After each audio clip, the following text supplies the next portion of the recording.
we start our session. Yesterday, I just informed about very good news. You see, we did remove already the site of bomb in Iran from the endangered list. So, dear colleague of the committee, if you allow me, you see, I like to give, the floor to the representative from Iran to say a few words of thanks toward our session. Iran, delegation of Iran, please.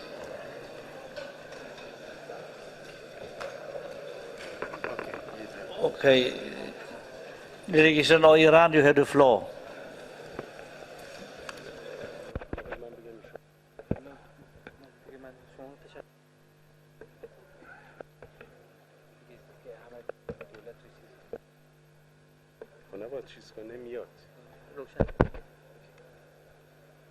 Good morning.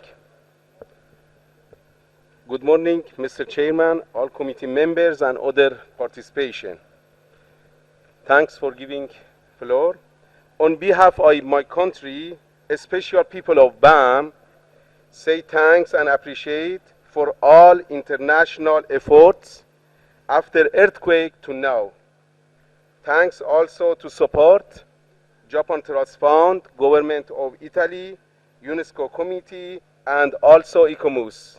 I'm sure we continue this cooperation between us, ICOMOS, and UNESCO Committee members. Thank you very much. Thank you. I have just been informed that consultation all still ongoing on the draft decision pertaining to the state of conservation of Abu Mena. And as you know, consultations are also taking place between concerned parties regarding the old city of Jerusalem. We shall come back to this item once agreement has been reached. And now, therefore, I am asking Mrs. Rosler to present item 7A40. Please, sir. Thank you very much, Mr. Chair. This item is in section 2 of your document 7A ad on page 75 to 76 of your document in the English version and in Annex 1. You may recall that at the 35th session, the World Heritage Committee amended paragraph 183 of the operational guidelines. So to formally adopt, when considering the inscription of a property on the list of World Heritage in danger, a so-called desired state of conservation for the removal of the property from the danger list. This was already discussed at the orientation session on Sunday. This desired state of conservation is a defined state of conservation that a property must reach in order to demonstrate that it is no longer threatened by serious and specific dangers. And as you have just done yesterday, you removed the property from the danger list, the site of BAM in Iran, actually because it reached its desired state of conservation. Now, we prepared this guidance document, which you have in Annex 1 to your document 7A ad, which is intended to enable the committee to take informed decisions regarding when a property should be removed from or retained on the list of World Heritage in danger. The World Heritage Center and the advisory bodies are actively supporting state parties concerned with properties on the list of World Heritage in danger to develop such desired state of conservation for most of the properties, including during missions. However, in some cases, the development of this desired state of conservation is delayed by the need of establishing baseline data on the property's values. The World Heritage Committee also requested the World Heritage Center and the advisory bodies to prepare clear modalities and guidance for the drafting of this very important document. And as you can see in your Annex 1, it also provides some examples which may help the stakeholders and especially also the site managers in working with us on these documents. You can find it on page 77 of the English version, page 81 of the French version, and you have in front of you Decision 7A40. Thank you very much, Mr. President.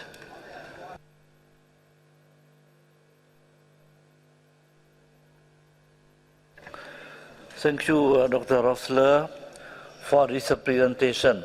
And I now invite the committee members to express their comment.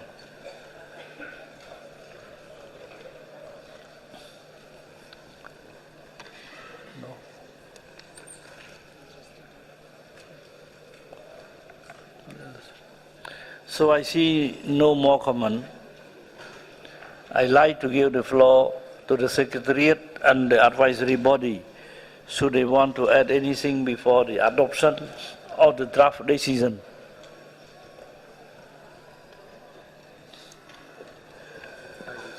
Thank you, Chair. I think the Secretariat has largely summarised this document. I'd like to perhaps just acknowledge Mariam Kenza Ali, who's a member of IUCN staff who's not able to be present here, who undertook a lot of the work to develop this, but also particularly acknowledge a number of the sites that are on the list of World Heritage in Danger, which have been able to contribute ideas and practical experience to making this document a helpful piece of advice. Other than that, I think I'd like to note that we do think we're making progress towards the adoption of desired states of conservation for removal of properties from the list in danger. At the moment, I think for the natural sites, with 17 sites on the list in danger, there are 7 approved desired states of conservation. 6 are now in draft, of which 3 have been considered by the committee. So a relatively small number now do not have this instrument in place. And so we would hope to also see the achievement of all sites with the desired states of conservation adopted and in place by 2016, and in that way to also be very clear about how the committee can advise and support state parties to eventually move to have these sites removed from the list in danger. That's all I would wish to add, Mr. Chair. We hope this document will provide helpful practical advice to those sites that are included on the list in danger at the moment. Thank you. Thank you for the comment. If Ikomo want to say something? Thank you, Mr. Chair. We would support the remarks by IUCN. We feel this is a document that's been prepared by both the advisory bodies, ICOMOS and IUCN. We see it as a very positive tool to provide guidance on the desired state of conservation and on the process for agreeing corrective measures which lead to, ultimately, the desired state of conservation, which is a very clear way of expressing when a property might be removed from the World Heritage List in danger. So we see this as a positive support to putting in place a process whereby all the sites that at the moment don't have a desired state of conservation can, as IUCN said, be developing them in a reasonable time frame as a very helpful measure to speed up their removal from the World Heritage List in danger. Thank you.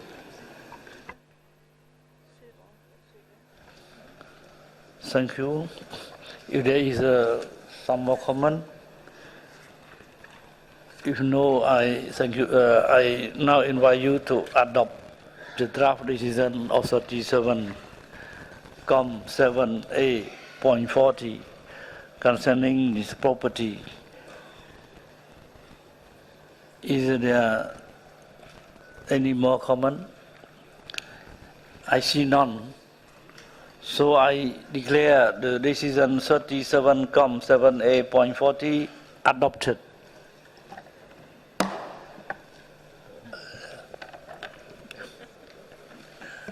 Now we go to this suspension.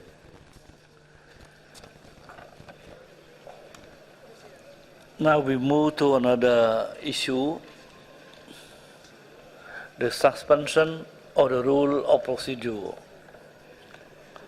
Dear colleague, I understand that the Ambassador, Excellency Ambassador of India, put forward yesterday at the very end of the plenary session a proposal for the suspension of the rule of procedure, particularly Rule 22.5, 22.6, 22.7.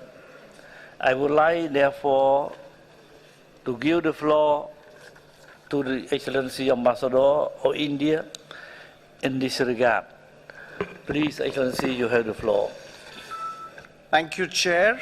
We spoke of this yesterday. It's in the interests of moving more swiftly, more efficiently. We spent 40 minutes yesterday on one country. They could have been given the floor.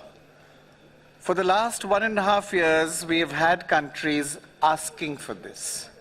We know that there is a growing sense that this is a rule that must be modified, 22.5, 22.6, 22.7. The state parties for whom there is a nomination or there is a potential listing in danger do not get the floor except by asking other countries to ask them questions. This is a roundabout way. This is a system that encourages a degree of hypocrisy that we could do without. Secondly, as we have seen yesterday, by actually giving state parties the floor, you will get direct information. We are not asking for all state parties to get the floor. Only the state party whose nomination it is, or who is affected by the state of conservation report. In this day and age of transparency, of openness, Excellency, Chairman, these proceedings are being telecast live all over the world. UNESCO is committed to openness, to transparency. We must do what we ask others to do. I would suggest, and I have with me the convention as well, Article 11.6. It is not only the rules of procedure. Article 11.6 says, before refusing a request for inclusion in one of the two lists mentioned in paragraphs 2 and 4, the committee shall consult the state party. We do not have a choice.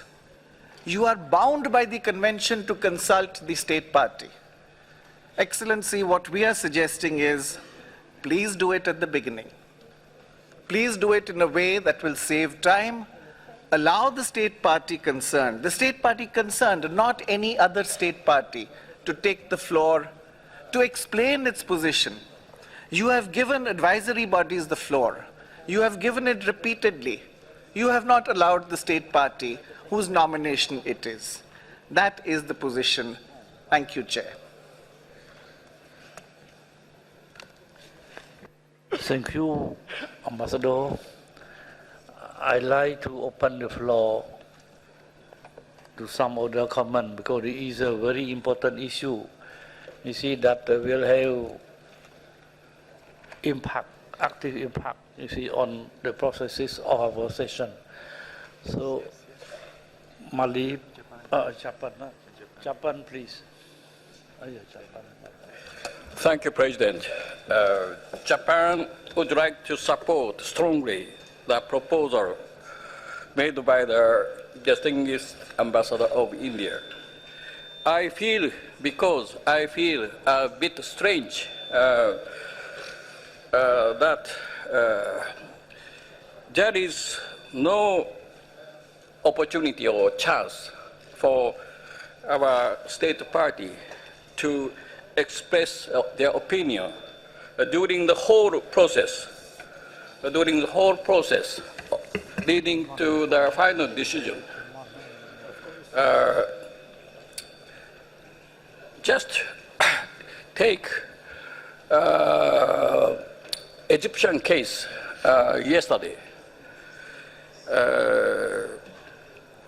If there is no question, technical question, asked by committee member, what happened to Egyptian case?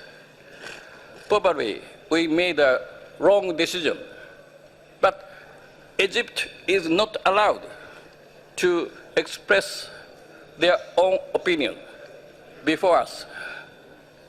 I believe it's not fair.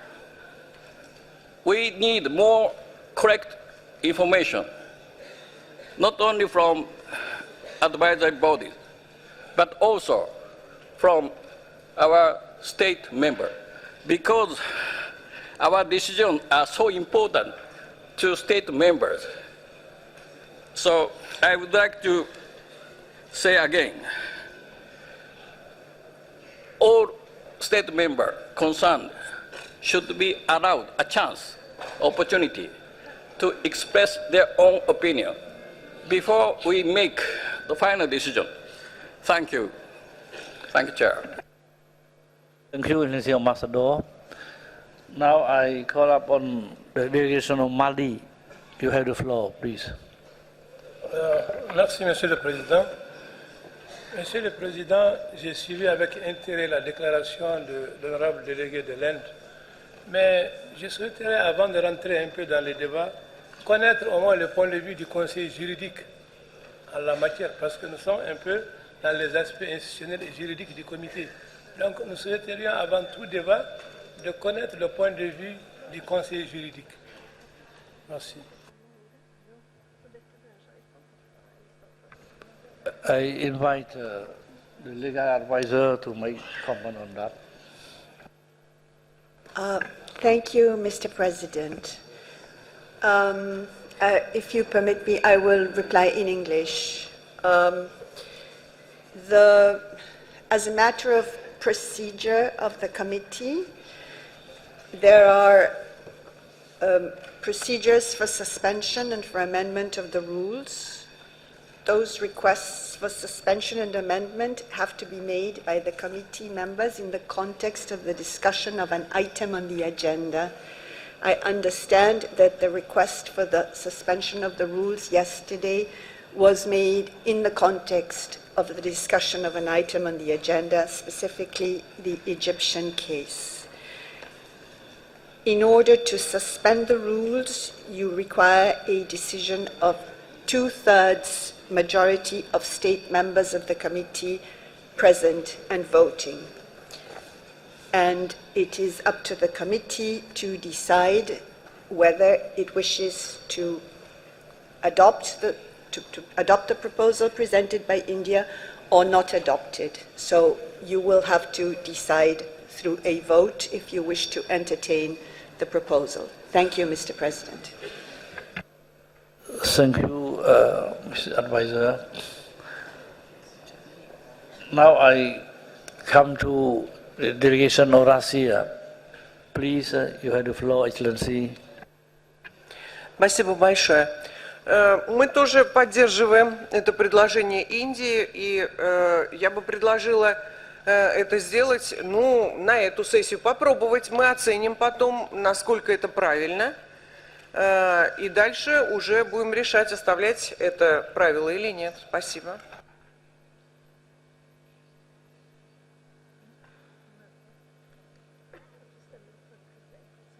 Thank you, Ambassador. I now call upon the delegation of Senegal, please.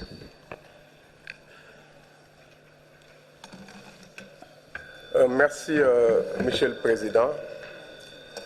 Je pense qu'il y a une unanimité de fait sur le fait qu'il est important de donner aux pays interpellés la possibilité de s'exprimer et de défendre leur dossier.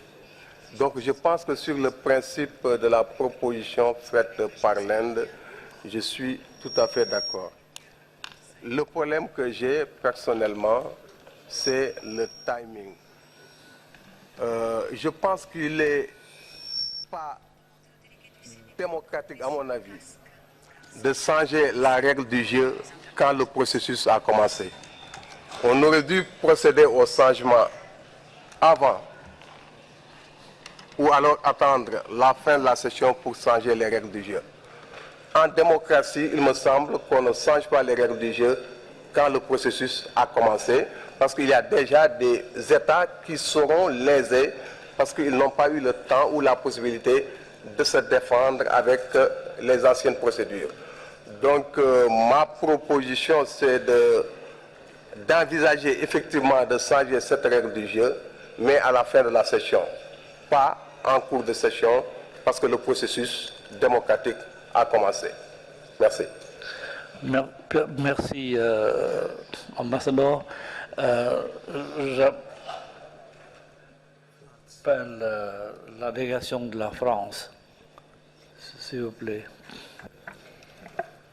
Merci, Monsieur le Président.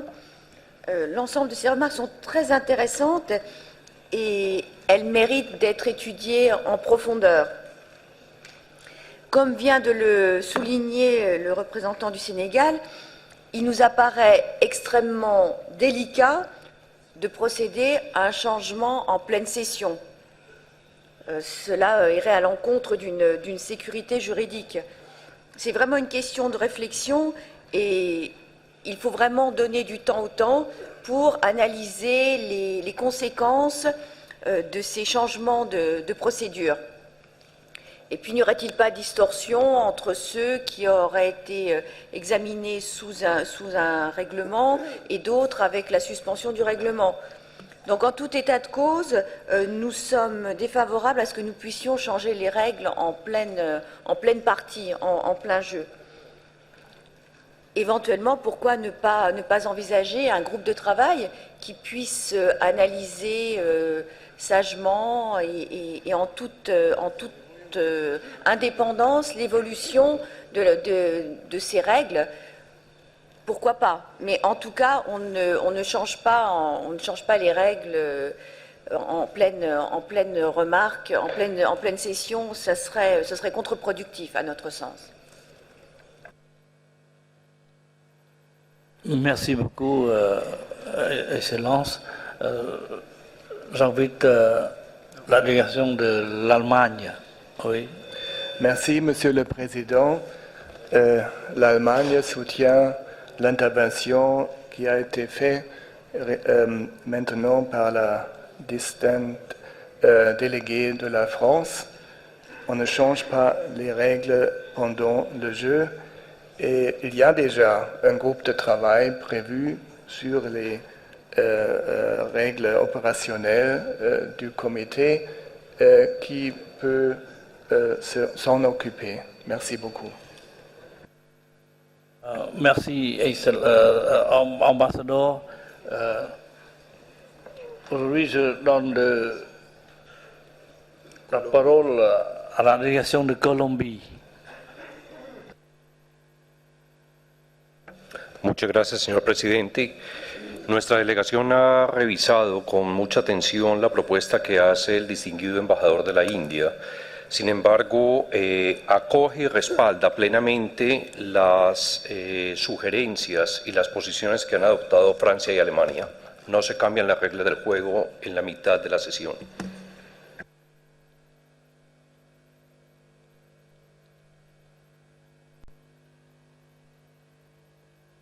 Oui, je demande la délégation de Qatar de prendre parole.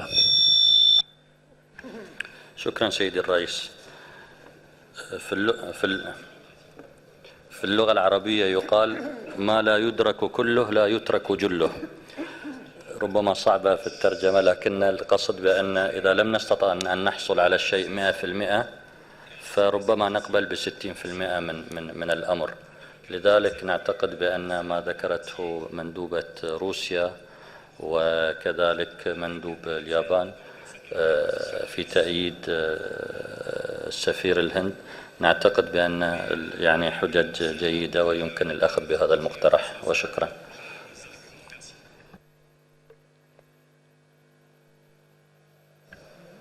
Merci beaucoup, ambassadeur. Aujourd'hui, c'est l'Algérie qui a la parole. Merci, Monsieur le Président. L'Algérie soutient entièrement la proposition de l'Inde sur le plan du fond. Il est essentiel et nécessaire de donner la parole aux États parties qui ont des dossiers à défendre et notamment les dossiers sensibles qui nécessitent des explications de la part de l'État partie. Il est très gênant à chaque fois que la parole soit donnée à un État partie par le président sous condition. Les règles de transparence l'exigent et les règles de, comme on dit certains, de la démocratie exigent que quelqu'un puisse se défendre lorsqu'on lui reproche certaines questions. Et nous avons eu des exemples d'États partis et qui ont donné des explications, qui ont changé le cours des choses et les décisions ont été modifiées. Donc nous sommes entièrement d'accord sur le fond. Sur la forme, nous pensons que ce n'est pas le moment de bloquer les travaux du comité alors que nous arrivons à l'essentiel de nos travaux. Nous pensons qu'il faut cependant régler cette question à cette session, lors de cette session. Je demanderai, Monsieur le Président, s'il est possible de demander à la conseillère juridique s'il est possible de reporter cette question au point sur la révision du règlement intérieur qui est inscrit à l'ordre du jour des travaux de ce comité. Merci bien, Monsieur le Président. Oui, if the advisor would like to respond to the question. Yes.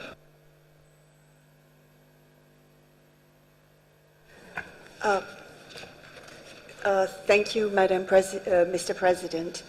There are two separate things. One is the discussion on the document on the question of the amendment of the rules of procedure of the committee and the adoption of possible new rules of procedure for the committee, which entails a revision of all your rules, which is a revision that you do in the context of all committee meetings. This is a separate proposition. It is a request for an amendment, a request for a suspension of the rule under Article 52 of the rules, which means that the committee may suspend the application of any of the rules except when they reproduce provisions of the convention. So there are two separate procedures, and it's for the committee to decide whether it wishes to discuss everything in the context of the amendment of the rules or whether it wishes to suspend the rule for the purposes of this particular discussion. I hope that is clear. Thank you. Thank you, Mrs. Advisor. I think we still have South Africa who would like to take the floor. Please. South Africa, yes. Thank you, Chair. I also support the recommendation by India to suspend.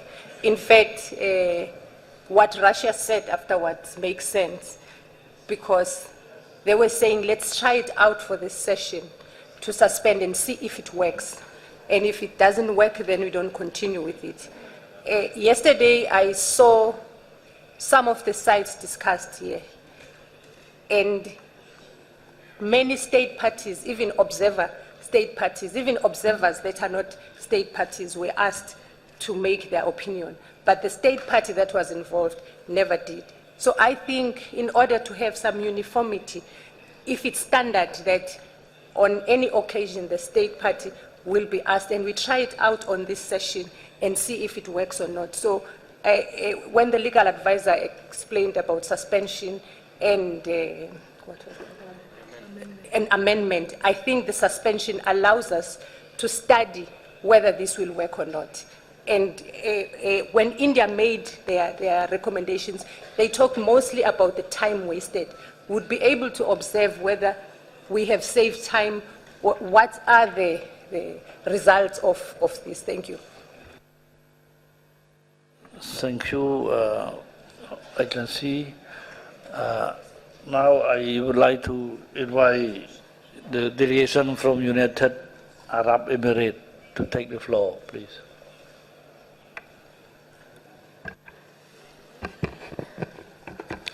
شكرا سيد الرئيس. نحن نعتقد بأن من سبقنا من الوفود وخاصة قد أوفوا الشرح في أهمية تغيير هذه القاعدة ليس فقط لمصلحة الدولة العضو ذات العلاقة فقط، ولكن أيضا لمصلحة اللجنة ولمصلحة حفظ الوقت، يعني لأنه إعطاء الفرصة للدولة العضو يوفر علينا وقتا تبذل هذه الدول للمرور على وفود الدول الأخرى وإقناعهم بمشروعية منطقهم. وفي نهاية المطاف عندما تطلب دولة من الدول الأعضاء في اللجنة إعطاء الفرصة للدولة ذات العلاقة نعطيها هذه الفرصة، يعني بمعنى آخر أننا نلتف على أنفسنا. لو كانت القاعدة أن لا تعطى الفرصة نهائيا للدولة العضو في اعتقادنا سيكون هذا ظلما كبيرا، لكن ما زلنا نعطيهم فرصة للحديث. لماذا لا نغير هذه القاعدة؟ نحن ندعم المقترح الهندي للتغيير. إذا كان موضوع التأجيل رفع في هذا الاجتماع واردا قانونيا أو ديمقراطيا كحق من حقوق اللجنة، فنحن نتفهم هذا الأمر ونتفهم تحفظ الدول التي طالبت بعدم تأجيل أثناء النقاش. لكن إذا كان هذا الأمر قانونيا يسمح فنحن مع هذا الاتجاه. شكرا.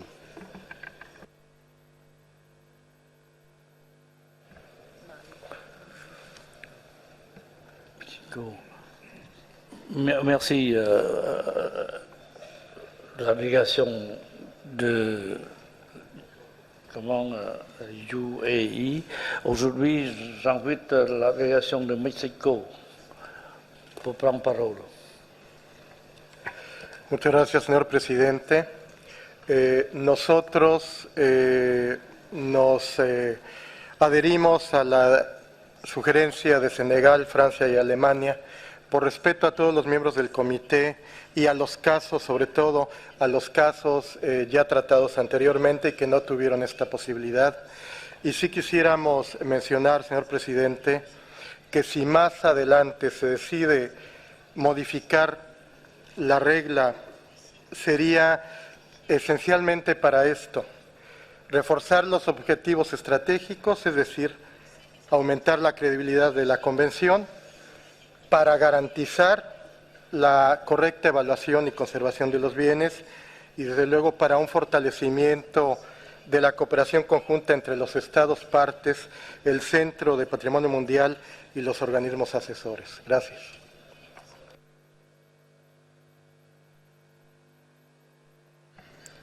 Merci beaucoup la délégation de Mexico. Aujourd'hui, j'invite la délégation de Irak, please.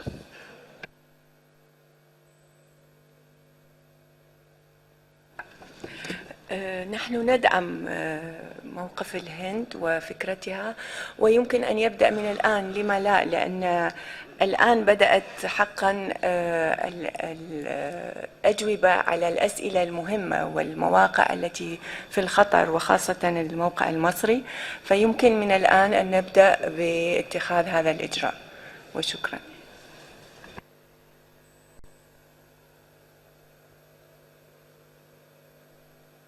La parole est donnée à la délégation de Estonie. Thank you. Estonia is of opinion that these three rules of procedure that India has put forward for suspensions are indeed essential for our work, because the aim of these three rules of procedure is to avoid the conflict of interest. And this is something that we should take great care here in our committee. It's important to guarantee the impartiality and the neutrality of the evaluation system. And our rules and our operational guidelines aim to do just that. And if we were to suspend these rules of procedure, we would send one message, that would be that it's okay for the committee to bend its own rules. And the second message is that it's okay for the state party to plead its case. So why do we have this evaluation system then? In the framework of that, there are opportunities for giving extra information that can be evaluated. But if a lot of new information is given here on the spot at the committee meeting, we need to be aware that it's not possible to really evaluate it. Thank you.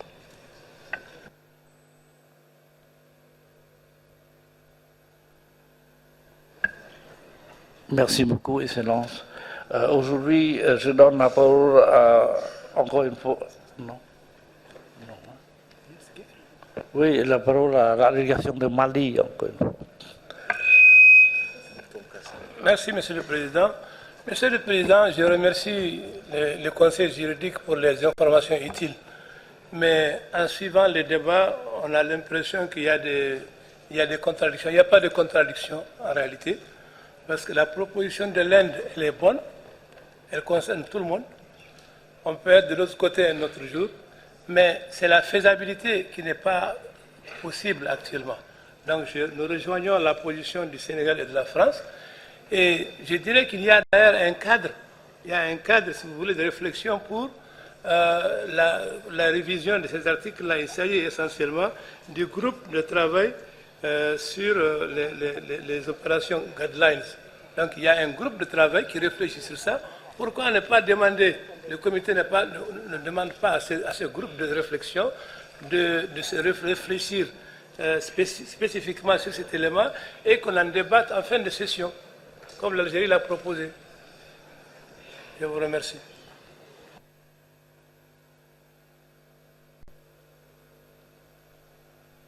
I give the floor again to India. Thank you, Chair, for your kindness. I just want to clarify, we're not talking about the operational guidelines. We're talking about the rules of procedure.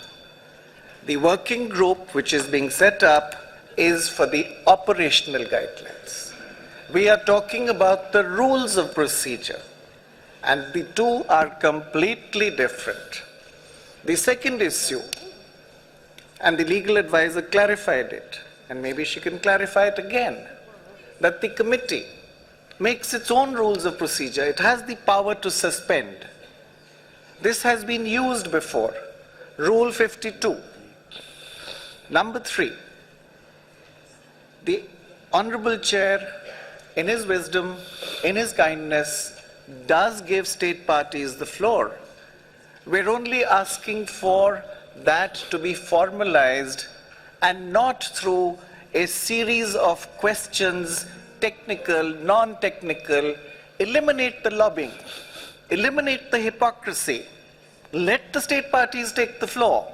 Give it to them for a defined period of time, for 2 minutes if it pleases the chair, for 3 minutes if it does, but do it. You give advisory bodies the floor. You give them the ability to make PowerPoint presentations, talk about it, talk repeatedly. You ask the Secretariat to talk. But the state party whose nomination it is, you are not giving them the chance. You're asking them to lobby. You're asking them to go behind the floor. That is not correct. So all I'm saying is that yes, you will change. Firstly, let us not confuse the rules of procedure with the operational guidelines. Secondly, it is possible to do so. It is provided for it. Thirdly, you will save time. Fourthly, you will have a cleaner, more transparent system, which is what we're asking for. Excellency, If there is a consensus on it, so be it. If there is no consensus on it, well, we will move forward, we will waste time, we will keep asking members of the committee to ask questions on behalf of the state parties. The choice is yours. Thank you, Chair.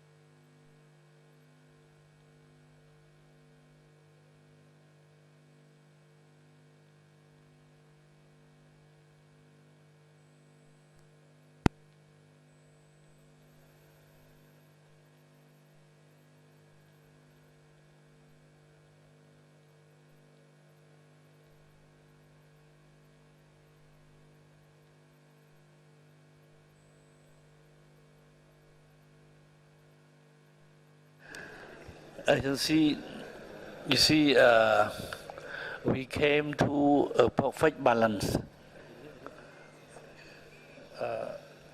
15 delegations did take the floor, 7 are positive, and 7 are negative, and 1 is not clear. Yes, so I think I like to commend Excellency the Ambassador of India, you see, to take initiative to raise a very important, I think, amendment proposed to the committee. But according to the discussion we made, you see, we can see that there is a extremely important issue that maybe we need more discussion, you see, to understand in depth, you see, the consequence, the negative consequence or the positive consequences of the change of the amendment. And we notice also that in the agenda and the timetable, you see, there is the item 11 already mentioned, you see, in the agenda about the revision of the procedure. Yes. So I can see 2 options. Maybe we can discuss the item at the item 11 of, I think, schedule already in the agenda, or we can discuss within a working group, you see, to more to understand more about, you see, the importance of the proposed amendment. So the 2 options can be, and we will make decision, you see, in maybe the current 37 session, because we still have 8 days, 9 days, you see, before us.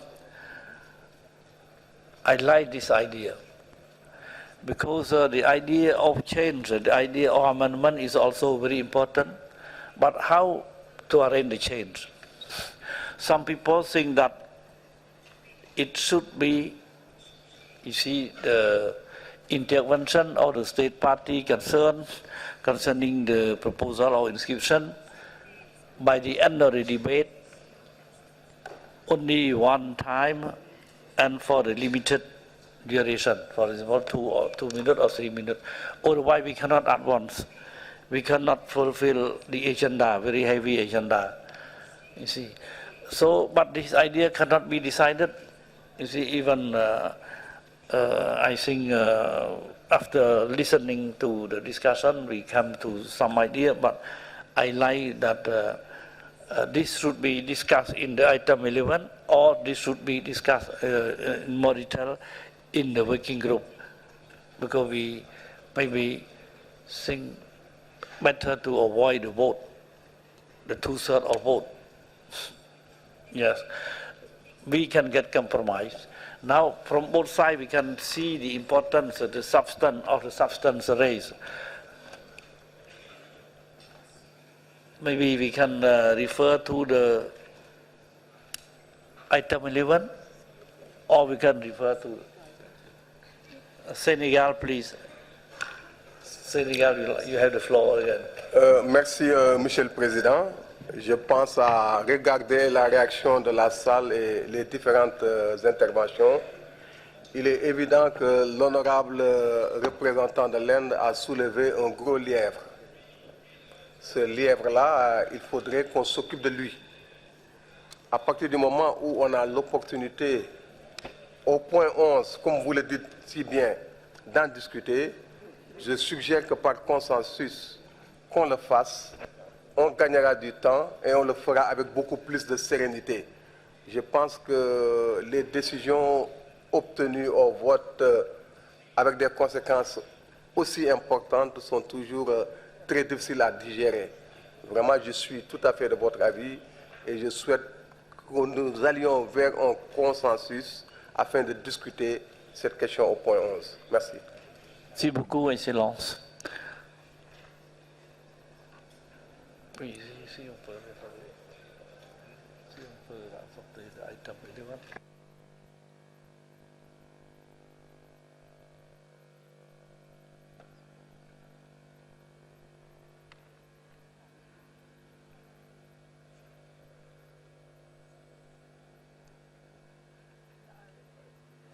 Yes. So, dear colleague, I think the idea of consensus seems to be a very good idea. Yeah, if we look into the timetable, you see the discussion on the item 11 will be on Monday the 24th. So we can postpone this decision is to be taken later on the 24th with the item 11. So it's no opposition. I can say that it is so decided. Yes.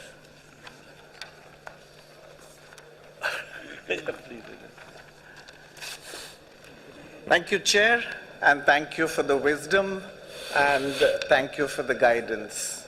I'm now going to turn to, with your permission, another of the unfinished agendas of yesterday, which is the chair of the working group on the operational guidelines. Honorable Chairman, I recommend that my good friend, Mr. Imhoff, with whom I am very good friends but disagree on everything, become the chair of the operation group on the working group on the operational guidelines. He is best fitted for this. He has served as a diplomat across continents, including in this part of the world. He has the knowledge, he has contributed to the working of the World Heritage Committee in ways that we can only hope to do. With your permission, I'll continue despite the music, Chair. Thank you. Secondly, the task of a chair is very difficult. The chair is the chair. It is an institution. The chair does not have a position. The chair accepts what comes. And the chair, if the chair cannot get the group to agree, refers it to the committee that has constituted the group. I do not need to tell Mr. Imhoff this. I mean, he can tell me lots of things. But I would request that we support Mr. Imhoff, the former Ambassador Imhoff, and to me always Ambassador Imhoff, as the chair of the working group. Thank you, Chair.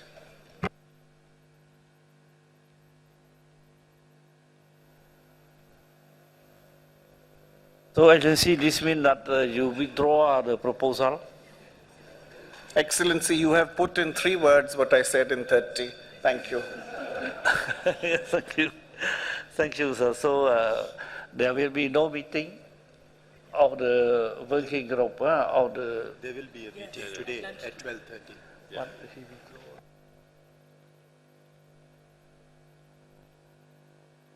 You see, so we still have the working group meeting at 12:30. Yes.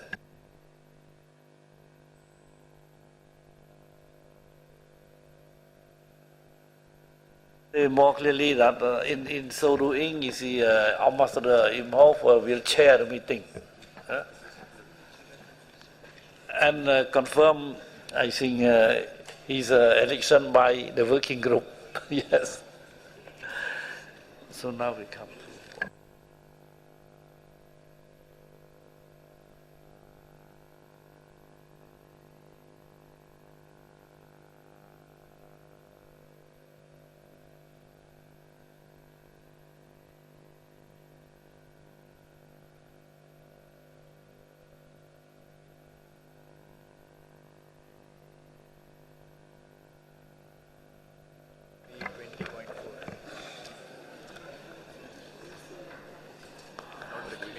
Dear colleague, as for the examination of item 7A on the state of conservation of property inscribed on the list of World Heritage in danger, we will discuss first the report concerning the natural property inscribed on the World Heritage list, followed by the mixed and the cultural property.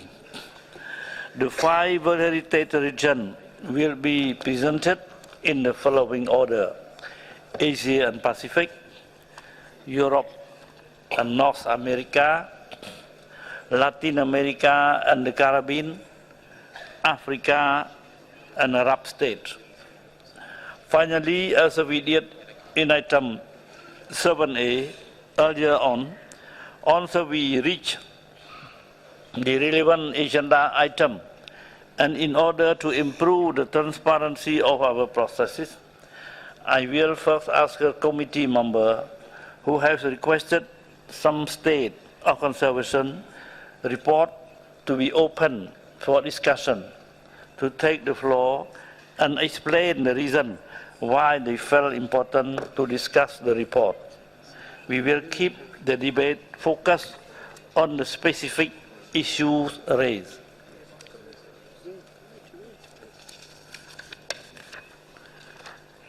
Before we start the examination of the State of Conservation report, I would like to give the floor to Mr. Guy Dibonnet, Chief of the Special Project Unit of the World Heritage Center, to present an overview of emerging trends and general issues related to the state of conservation of World Heritage property. Mr. Dibonnet, you have the floor, please. Thank you, Mr. Chairman. So, at the start of your working document 7B add, there is a section on trends and general issues. This year, the following emerging trends and issues were covered in this section: the impacts on World Heritage from conflict and civil unrest, poaching and illegal trade, the establishment of effective legal frameworks for World Heritage, fire and disaster risk reduction, threats from extractive industries, and environmental, social and heritage impact assessments. So I will briefly present the content of these different reports. At this session, the committee will review an increasing number of sites impacted by conflict and civil unrest. However, the examples of Mali and the Democratic Republic of the Congo demonstrate how the Convention can play a role to try to minimize the impacts of conflicts on the outstanding universal value of the World Heritage sites. At the same time, there are clear limitations of these interventions. At best, they can minimize or slow down the degradation of the heritage values. A return of security is an absolute prerequisite to ensure their long-term protection. As discussed yesterday, a key challenge for the Convention is to ensure that the protection of the World Heritage properties is recognized as a high priority for all parties in the conflict, and including interventions and also in interventions by the international community in the context of the many humanitarian challenges faced in such situations. As I mentioned yesterday, with the case of Mali, a significant breakthrough has been achieved in May with a specific reference to heritage protection in the mandate of the UN peacekeeping mission and the request to coordinate this with UNESCO. The World Heritage Center and the advisory bodies consider this best practice, which could be repeated in similar cases.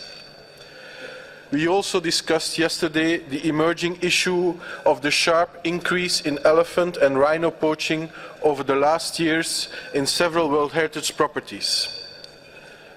In the document, we report on the cooperation between the World Heritage Center and the Secretariat of the Convention on International Trade and in Endangered Species, CITES, to address this issue.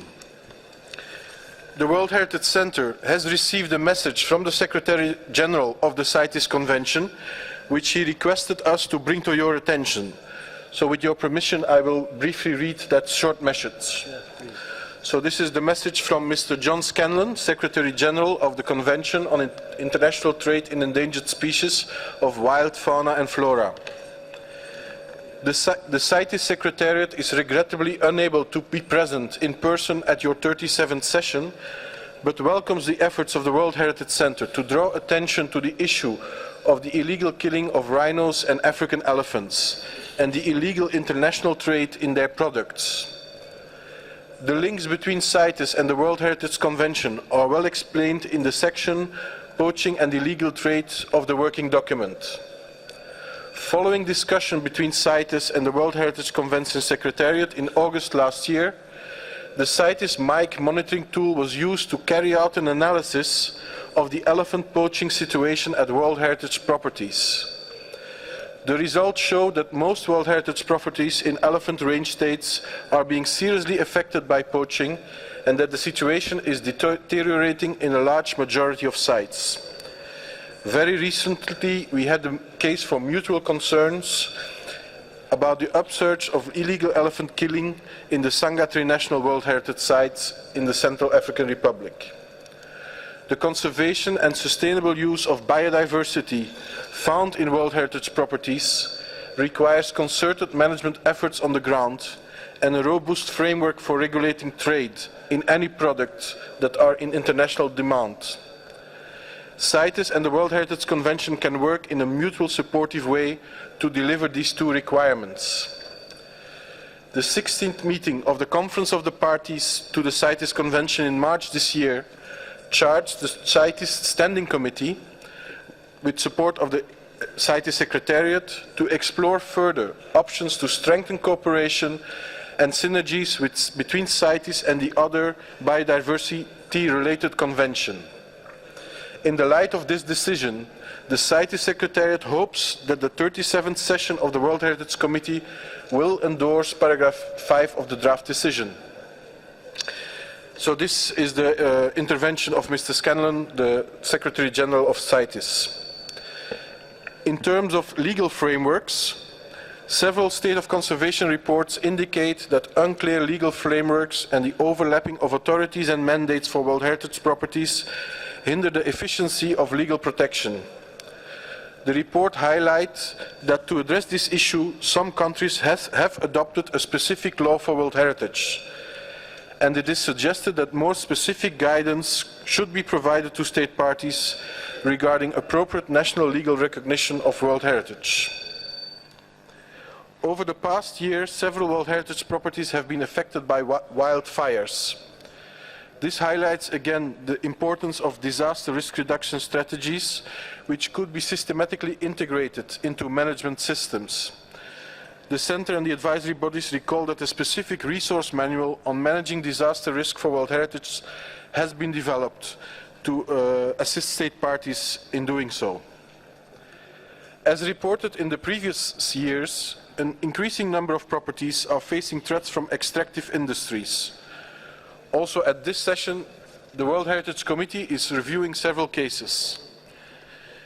In September 2012, the Africa World Heritage Fund organized a conference on the issues of extractive industries and World Heritage Sites in Africa under the title Living with World Heritage in Africa. The results and conference suggests that in light of the increasing concerns related to the impact of extractive industries on World Heritage properties, the no-go principle should be rapidly and consistently adopted amongst all stakeholders. The discussions on extractive industries, as well as many other conservation issues related to infrastructure and development projects, highlight again the importance of environmental impact assessments and heritage impact assessments. In its decision 35-12E, the committee requested the World Heritage Centre and the advisory bodies to develop guidance to clarify the need for environmental and heritage impact assessments of potential developments which could impact the outstanding universal value. At the previous session, we already reported on the guidance which was developed by ICOMOS on heritage impact assessments, and IUCN has also now prepared a brief advice note on environmental assessments and natural world heritage. The World Heritage Centre and the advisory bodies note that more detailed joint guidelines are also needed to provide a comprehensive overview of World Heritage Impact Assessment principles and how the results of these assessments can be successfully integrated into decision-making processes for land use planning. They also highlight the need to develop capacity-building activities on this issue. In terms of guidance on management of sites, the Management Natural World Heritage Manual has been recently printed in English and French with support from the European Union and the Government of the Netherlands. The draft manual on managing cultural properties is under development under the leadership of ICROM and will be available later this year. Following decision 34-7C, the World Heritage Centre has also been further exploring the use of remote sensing technology to assess the potential threats to World Heritage properties and to enhance management practices. The working document provides an example on how such technology was used in Afghanistan. And the first international workshop on space technologies for World Heritage was also organized in Beijing in October 2012 by the International Center on Space Technologies for Cultural and Natural Heritage, which is a Category 2 center established under the auspices of UNESCO and by the Chinese Academy of Sciences. The draft decision 37-7 includes recommendations for follow-up of these different trends and issues and can be found on page 12 of the working document 7B Ed and in the English version and page 9 of the English version and page 13 in the French version.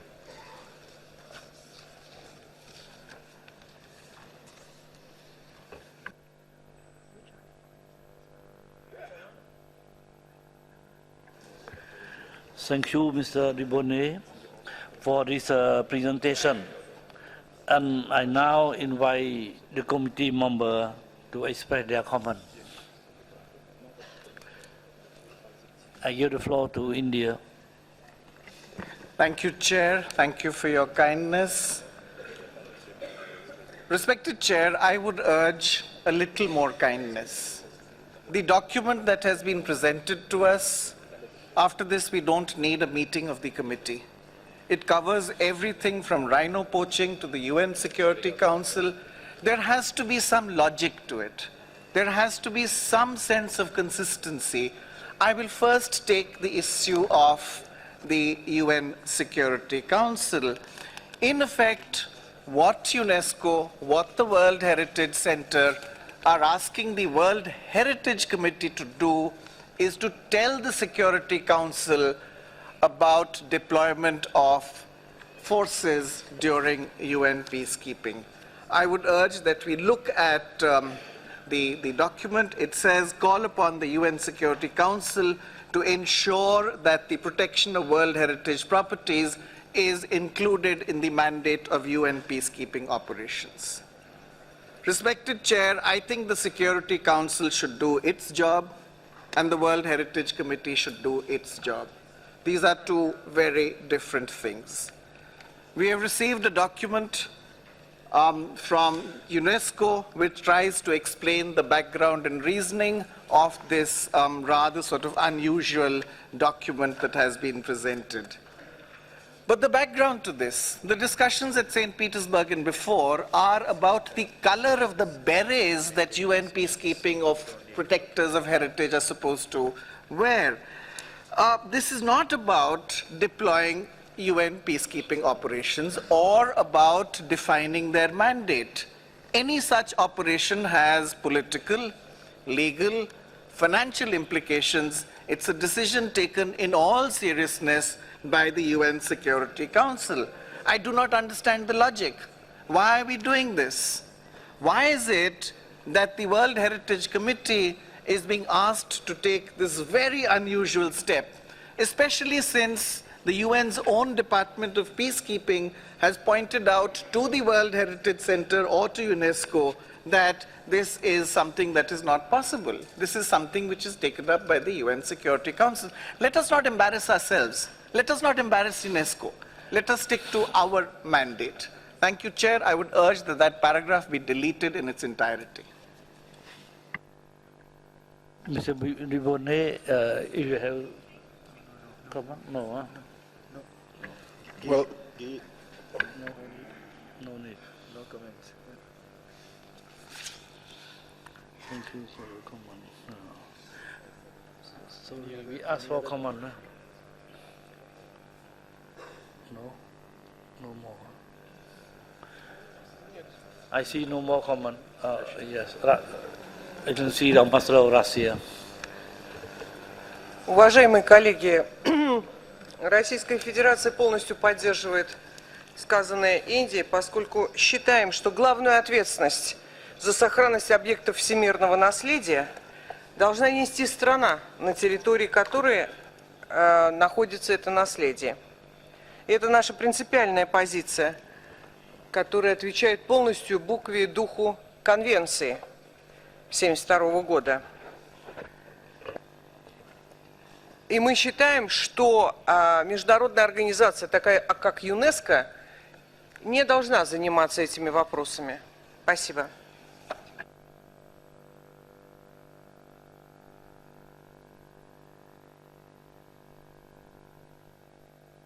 If there is a more comment? No. Mali, please. Merci, Monsieur le Président.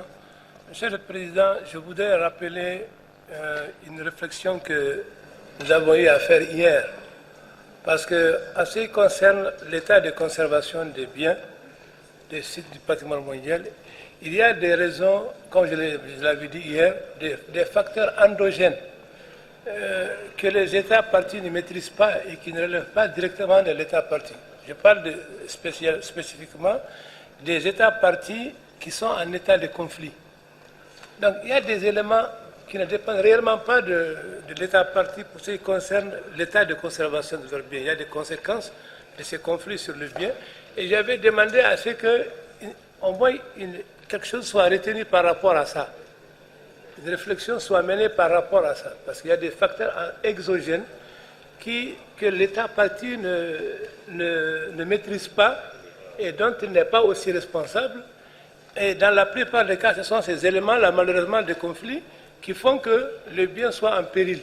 Parce qu'il y a une insécurité dans la zone concernée, il y a une insécurité, il y a même des conséquences désastreuses parfois, directement sur le site ou alors aux alentours du site.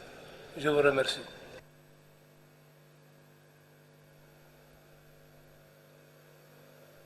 There is still comment?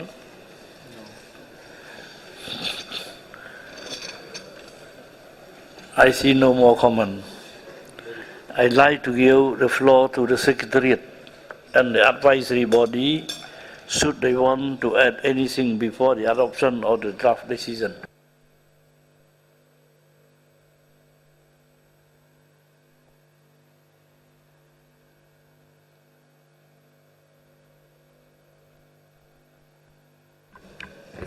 The only point I wanted to raise here is that yesterday in the discussion of the DRC sites, it was mentioned that in May, end of May this year, the Security Council decided to include in the case of Mali, the issue of the World Heritage Sites into the mandate. And it was mentioned there that this was a great success and a great breakthrough for the convention. So in the case of the DRC sites, this has never been possible to do so, and that's why there was the proposal to build on the very positive experience of Mali and see if this could be done in other similar cases. Thank you. Please. Thank you, Chair. I would suggest we not get confused. It is, as pointed out, the UN Security Council that decided, not the World Heritage Committee, to deploy peacekeepers or to deploy forces in Mali. The case is profound. It is genuine. But this is not the place. And you cannot bring an omnibus resolution which says in peacekeeping operations, if there is a specific instance in Mali, in the DRC, the Security Council can, and it does, take action. Please let us not preempt this. This is a case of overreach. This is a case of vastly going beyond the mandate of UNESCO and of the committee. This is extremely dangerous, and it is something that should be scotched at this point itself. This is not to underestimate the dangers. This is not to underestimate the potential of civil unrest to damage World Heritage Sites. But this is not the way to do it. This is not the place. Thank you, Chair. Yes. Any more comment, please?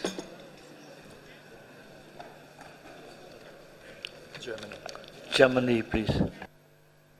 Thank you, Mr. Chair. Well, Germany is not a member of the permanent member of the Security Council like India, although we would like to become.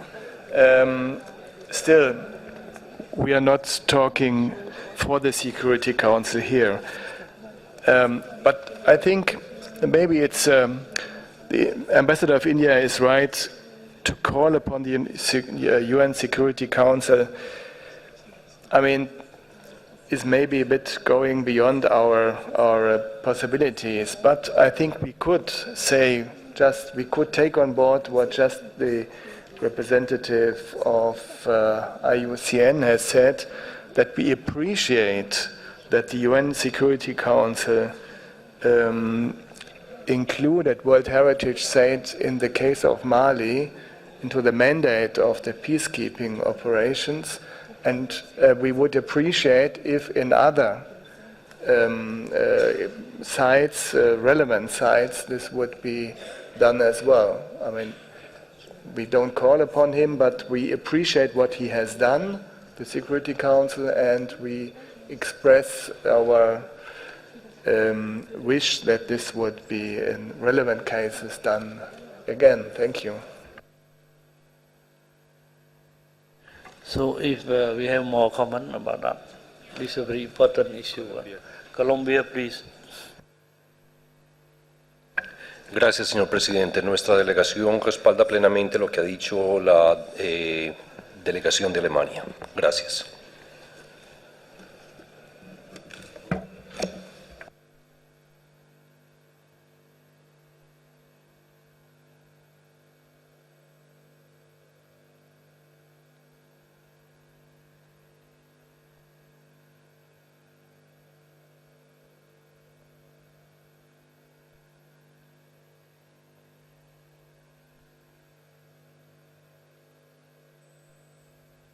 You see, as it is a very important issue. If there is any, please.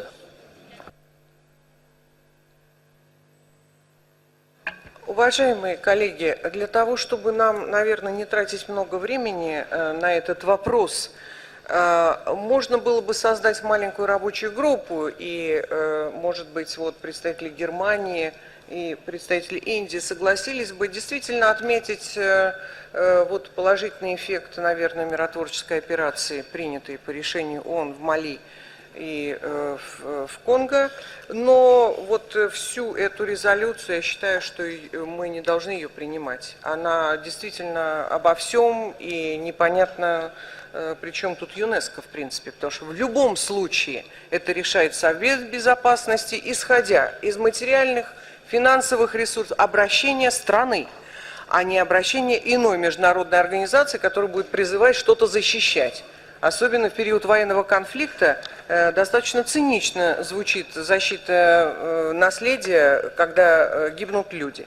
Поэтому я предлагаю вот не базироваться на этом предложенном проекте решения, а сделать очень короткое, правильно вот отметив и поблагодарив ООН за эти усилия. Спасибо.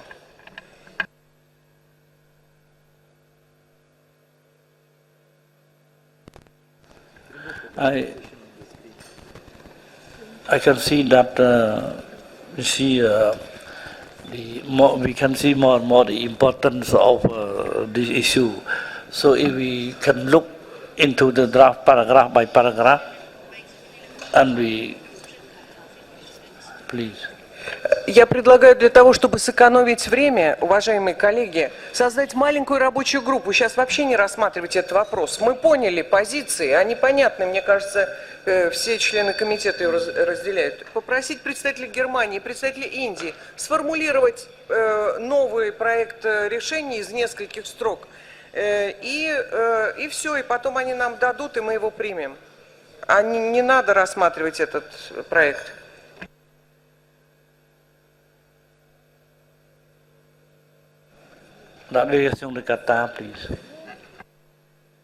شكرا سيد الرئيس. فقط أود أن أقول أننا نؤيد المقترح الروسي. شكرا جزيلا.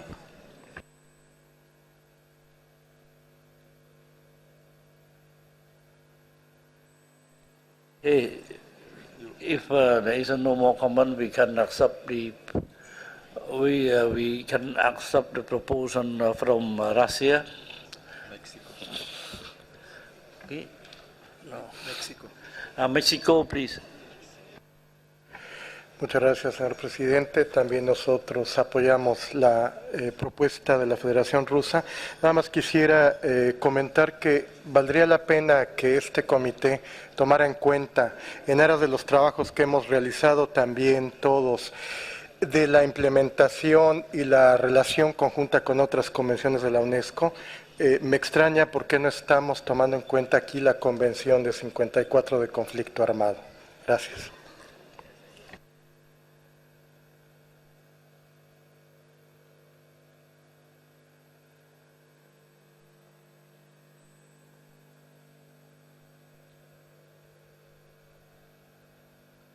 I fully agree with the idea raised by Mexico.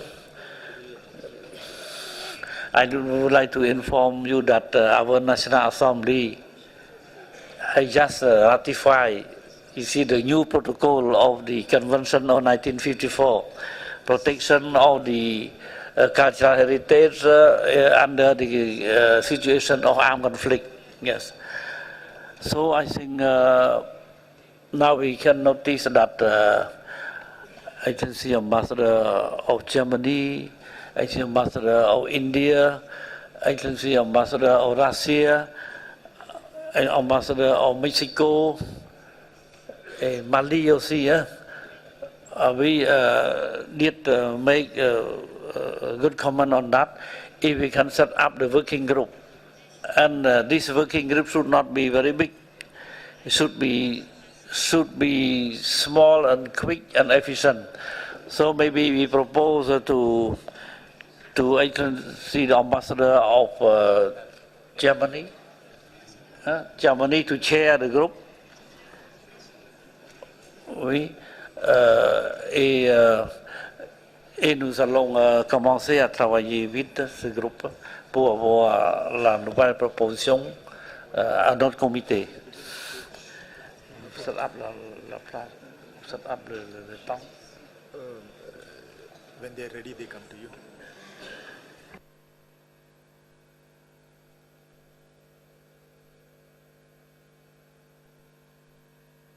So maybe we propose like this, agency ambassador of Germany, you call a meeting between, I think, this group, and when you get the result, please inform the president about the result of the discussion.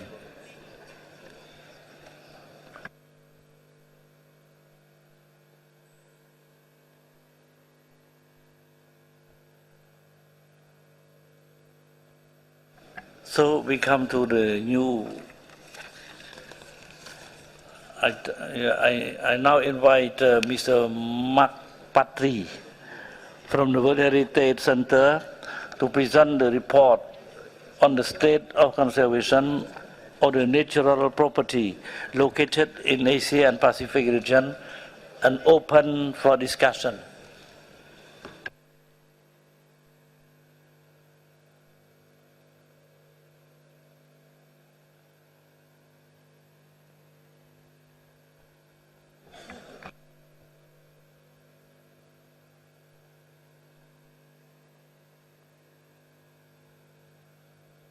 Thank you, Chair. I'm a little confused. Is this group led by His Excellency the Ambassador of Germany going to look at the whole decision, or is it only the interesting part about the Security Council? Because we seem to be moving on to the next item. It's a very difficult thing to do because after the Security Council comes rhinoceros, elephants, so are we doing the whole thing? And if so, the German ambassador should be informed and we can suspend the discussion on this? Or are we continuing with the rest of the resolution? You see, we did ask to go on the screen paragraph by paragraph, but Her Excellency Ambassador of Russia, Pongdok. That's why I think if we don't go paragraph by paragraph, the only option is to review the text. Yes.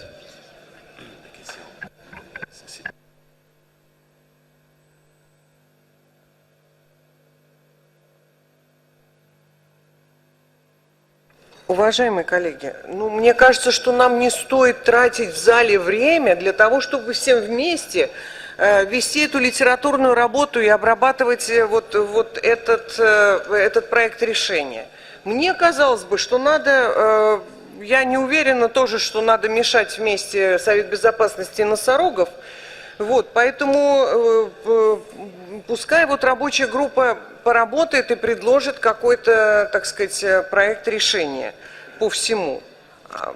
Почему тут все вместе смешано, сложно понять. Но в первую очередь мы говорим про Совет Безопасности и про использование ООНовских сил для охраны всемирного наследия. Пускай, и может быть кто-то из секретариата тоже поможет, потому что люди, кто писал эту резолюцию, они понимают, что за этим стоит. Поэтому было бы неплохо, чтобы кто-то из Центра всемирного наследия вместе с нашими коллегами поработал. И не надо тратить сейчас время на это. Мы ничего не добьемся, редактируя 15 пунктов. Спасибо.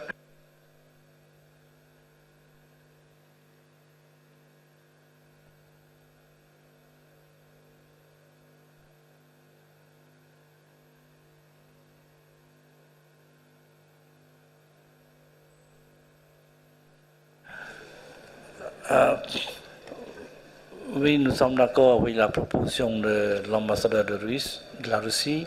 Donc, M. Guy Dibonnet va travailler ensemble avec le groupe pour arriver à la fin très vite. Et aujourd'hui, nous passons. Chair, with your permission, could we ask Mr. Debonnet to first clean up the text? Because the confusion came obviously from him or the World Heritage Center. We cannot work with so much. So let the Secretariat prepare a cleaner, simpler draft which covers a limited number of items, and then His Excellency the Ambassador of Germany can take over the group. Thank you, Chair.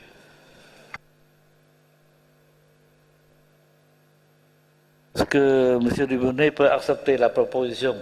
Oui, le secrétariat peut. Oui, le secrétariat, oui. Donc nous passons à Monsieur Marc Patry, s'il vous plaît. Merci, Monsieur le Président. Good morning, ladies and gentlemen. So we start with item 7B in Asia Pacific, dealing with the Great Barrier Reef in Australia. The Great Barrier Reef, I'd like to remind you all, stretches nearly 2,000 kilometers along the northwest coast of Australia in the state of Queensland. The vast coral reef ecosystems within its property are particularly sensitive to disturbances in water quality. Major concerns relate to agricultural and urban runoff, with sediments, fertilizers, and pesticides being washed into the sea after heavy rainfalls that are common in the area. The rapid development of Australia's export-oriented natural resource sector calls for new and bigger port facilities, which in turn are a source of further water quality concerns, along with that of increased ship traffic in the property. The State Party reports that urban and agricultural runoff issues are being addressed through various government programs. The World Heritage Centre received new information after the initial State of Conservation report was distributed to the committee members, in which the State Party indicates that the report card on water quality had been received and indicated a slight improvement in water quality. In its response to the World Heritage Committee's decision last year, the State Party reports that no new port developments have been approved outside existing port areas, but adds that within these areas, 43 port-related development applications were currently being considered. Moreover, a 2012 draft Great Barrier Reefs port strategy, released by the Queensland government, contains no clear statement limiting new port development to existing port sites, something that the committee had requested. The World Heritage Centre and IUCN remain concerned over the absence of such a clear policy restricting port development to existing port sites. Monsieur le Président, IUCN has further comments, if you allow. Thank you, Chair, and good morning. The Great Barrier Reef has the reputation as a place that has set standards for marine conservation, and so the range of concerns and current challenges that have been noted in relation to the growth of development pressure and the challenges to the long-term resilience of the reef have been a source of high concern, and they've attracted significant global attention. IUCN welcomes progress achieved by the State Party on some key issues and actions, and including the important new announcement regarding continued funding for the vital reef rescue scheme on water quality, as well as the progress with the strategic assessment.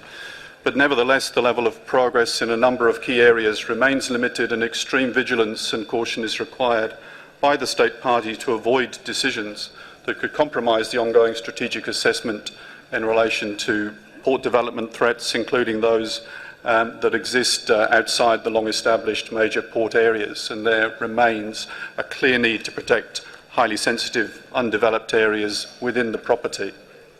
IUCN is also concerned about the proposed changes to legislation protecting the property that could have the potential to make it easier to approve some development projects with potential detrimental impacts on OUV. And so the draft decision therefore recommends that the committee continue to request continued progress and to consider inscribing the property on the list of World Heritage in Danger at its next session, the 38th session in 2014, in the absence of substantial progress to resolve the threats to this globally iconic site. Thank you, Chair. Thank you very much. I now invite the committee member to express their comment.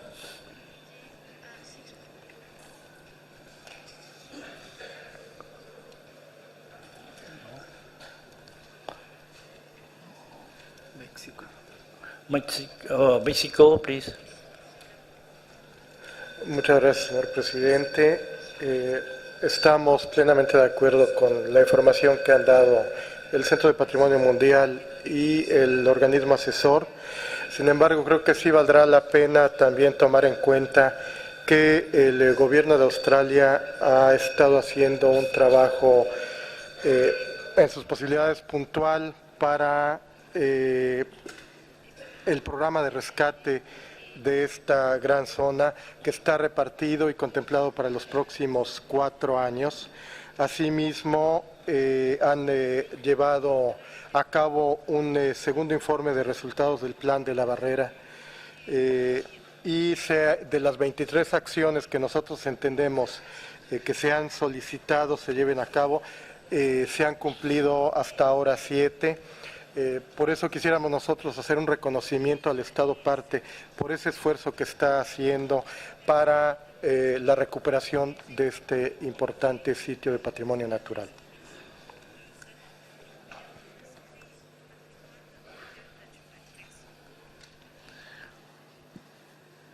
Merci pour le commentaire. J'invite la Germanie de prendre parole.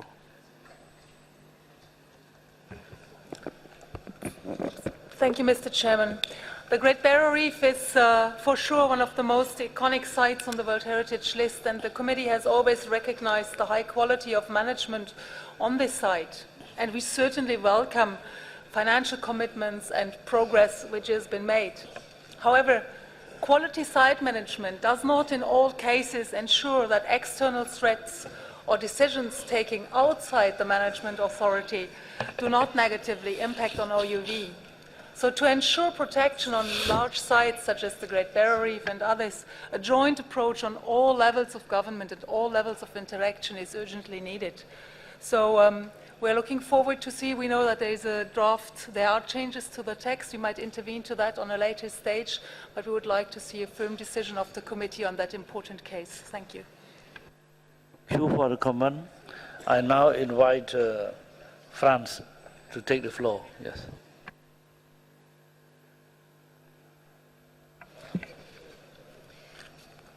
Merci, Monsieur le Président.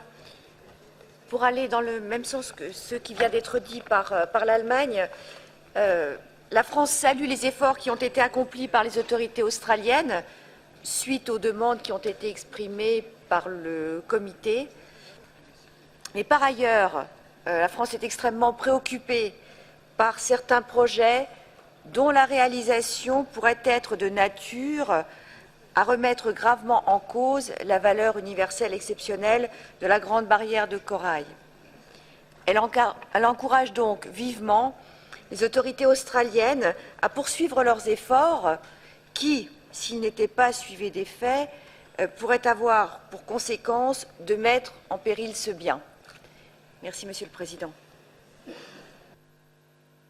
Merci pour les commentaires.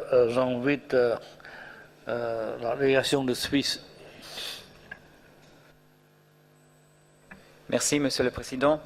Nous allons aussi soutenir nos collègues allemands et la France en soulignant les efforts de l'État australien aussi sur ce site très complexe qui est géré d'une façon remarquable, mais en soulignant notre préoccupation surtout au niveau du développement côtier qui est une menace qui peut être gérée dont on attend aussi un engagement de l'État sur ce développement. Merci.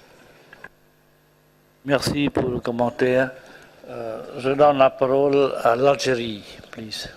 Merci, Monsieur le Président. Donc l'Algérie ne peut s'empêcher donc de saluer les efforts déployés par l'État partie et exhorte cet État donc de poursuivre ses efforts pour réduire considérablement donc les menaces qui pèsent sur ce site. Merci. I now give the floor to Serbie. Thank you, Chairperson. We would like also to acknowledge the progress that State Party made, but also we are concerned because, as we are aware, 50% of the coral reef is lost. So there are so many complex threats, and we should continue to force, especially development. So we would like to support what Germany, France, and Swiss said.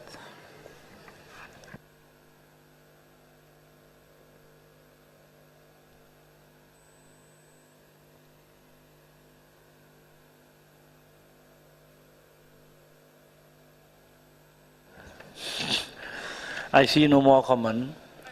I'd like to give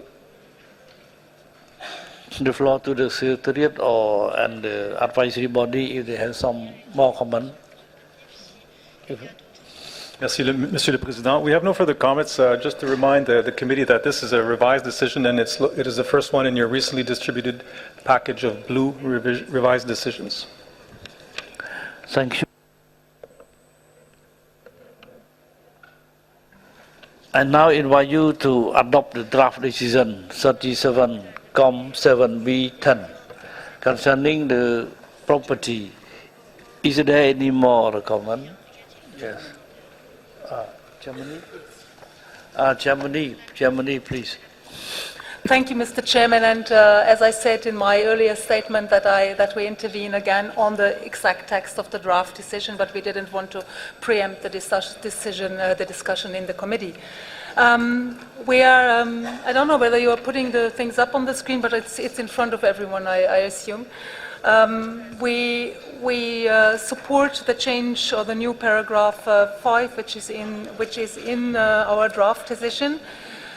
But when coming to the old paragraph 6, we are aware that that paragraph talks on two issues. It talks on impacts on water quality, and as if I understood the center correctly, there have been improvements in water quality, so we are fine with taking that piece of bit out. But the fact that the ongoing coastal development exists, and this has been taken out here in this paragraph, worries us a bit. So we might seek, together with the help maybe of the rapporteur, to find a way on keeping the concerns on the ongoing coastal developments on the reef and asking for progress by the state party on this regard. And I think this reflects the committee discussion we just had.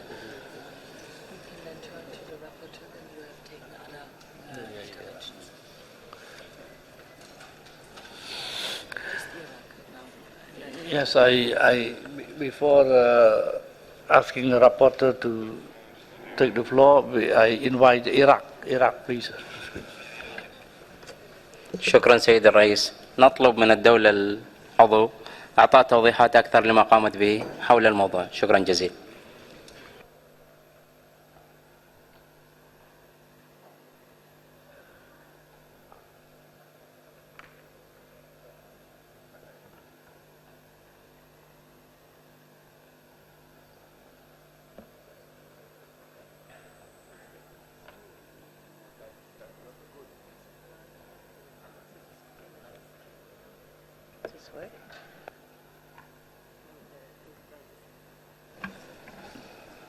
I like to ask the delegation of the state party if they like to make some clarification. Thank you, Mr. Chairman. We would. Can you hear us? Yes? Okay, great. Thank you very much, Mr. Chairman, for the opportunity to speak about the Great Barrier Reef World Heritage property. As committee members have noted, the property is extremely large, larger than Japan and larger than Italy, and is impacted by a range of intervening forces, including climate change and water quality as the key drivers of loss of values. But with coastal development being an area where it is possible to make interventions more easily. The State Party of Australia has been addressing these matters of coastal development through the world's largest ever strategic environmental assessment, and so in working through these matters since the decision of the committee last year, it has been our approach to be embedding the coastal development matters and the consideration of those things into the strategic environmental assessment. In the intervening period, as has been noted, we have made a further investment of $200 million into the Reef Rescue Program, which enables the farmers to reduce the runoff of nutrients and chemicals into the reef, and there's evidence of effectiveness of that through the second reef plan. The strategic environmental assessment is progressing well and will pick up the matter of future port development. The Great Barrier Reef Marine Park Authority and the Queensland Government are both making progress in this complex technical challenge across this very, very large property. The Queensland Government's undertaking community consultation on their future planning regulations and have recognised and stated their commitment to protecting the value of the reef. When this work is completed, the Australian Government will assess whether the measures are adequate, and we expect the draft reports to be available later in the year so that we can meet the committee's timelines from the decision of 2012. In preparing for this work, the Australian Government's developing the framework for the Sustainable Development Plan. We've also issued policy guidance to embed consideration of outstanding universal value into our regulatory framework. The World Heritage Centre has been more fully advised of the further additional work on aesthetic and geological features of the property. We've also substantially progressed the independent review of the Port of Gladstone, undertaken negotiations to expand the particularly sensitive sea areas in the Coral Sea through the North East Shipping Management Plan, and as has been stated, there has been one wharf approved within an existing port area over the past 12 months. We've been actively progressing the recommendations of last year's meeting, and this is a very challenging and difficult piece of work to pull together, but we're very proud of the progress that's been made. We're strongly committed to achieving success and appreciate the assistance of committee members in this regard. Thank you.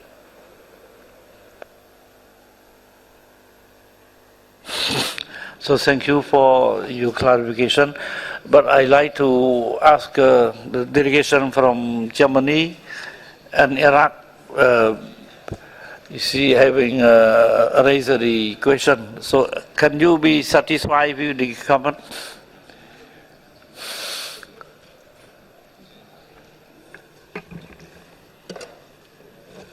Please. Germany first and Iraq after. Thank you. Thanks to the Australian Government for this clarification, which addressed a broad range of questions going beyond coastal development and water quality. We assume that the water quality issue is on a good way. Still, as you said, the strategic assessment is about to come. There are ongoing, as the World Heritage Centre reported, there are, I don't know how many you said, applications for development proposals on the way. So I think there is an issue about ongoing coastal development in that site, and I would like to see that reflected in the decision, and maybe with the help of the rapporteur we'll find a formulation which reflects that. This is the wish. Thank you. Merci et j'invite l'Irak. شكرا سيد الرئيس. أعتقد أن هذه التوضيحات هي كافية، وكانت هناك كثير من الاستفسارات أعتقد وضحتها الدولة العضو. شكرا جزيلا.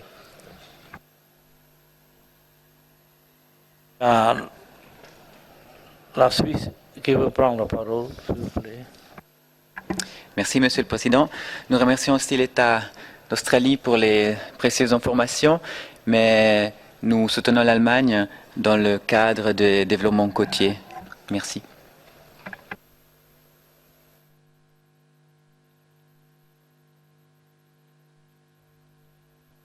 Je pense que c'est le temps pour passer à l'adoption de la décision.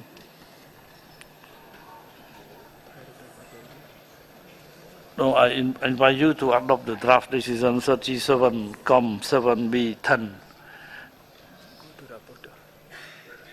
Ah oui, je n'ai pas invité les rapporteurs. Rapporteur, vous avez la parole.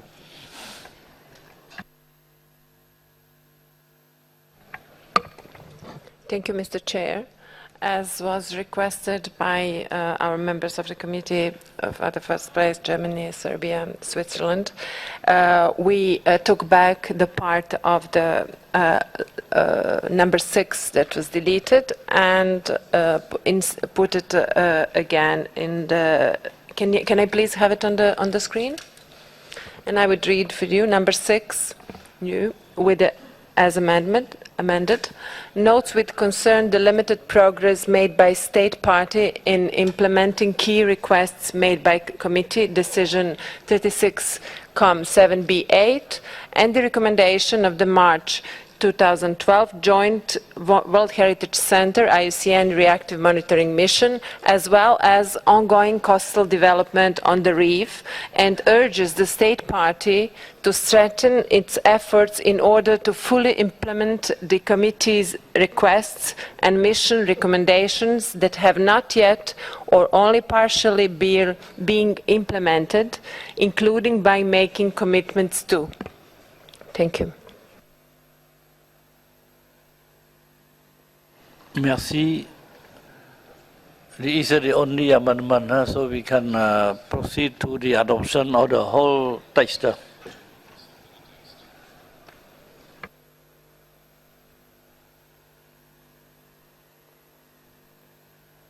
I did not see objection, so I declare the document 37.7b10 adopted. No, 7.10 revised, adopted. Yeah, okay. Revised. No problem.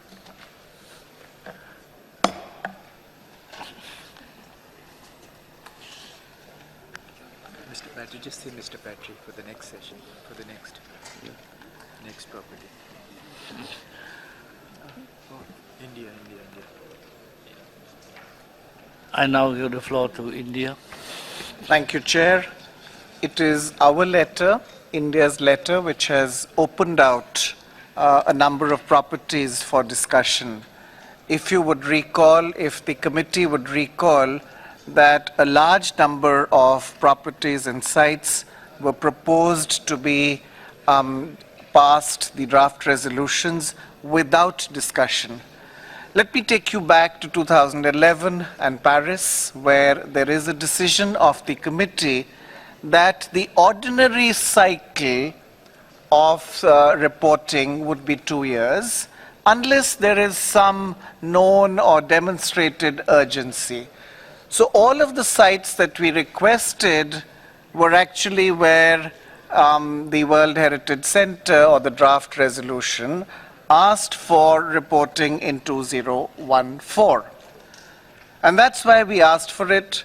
The point was also made by the Russian Federation that reporting or coverage by the committee in 2014 does not really give state parties, in most cases, sufficient time, because in a couple of months they will have to give the report. Now that's the background of the resolution. Chair, Honorable Chair, we have had informal consultations with IUCN, with many of the states parties, and I would like, and I think it will speed up the work of the committee, to indicate to you that of the properties requested for discussion by the letter from India, I would like to give you a list of properties or sites that can go through without discussion. And if you allow me, Chair, I'd like to read them out so that we do not spend time on that. I presume I can read them out. The Pirin National Park in Bulgaria, the Grossmont National Park in Canada, the primeval beach forests of, Slovakia, Germany, and Ukraine, Spain, the Donana National Park, Panama, the Coiba National Park, St. Lucia, the Pitons Management Area, and of course Malawi, the Lake Malawi National Park.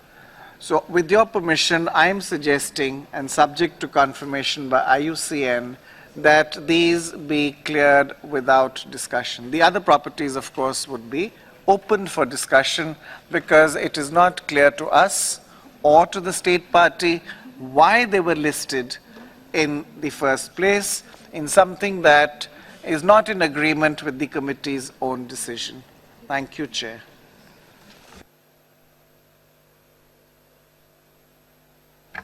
Oui, merci beaucoup pour son excellence l'ambassadeur de Langue.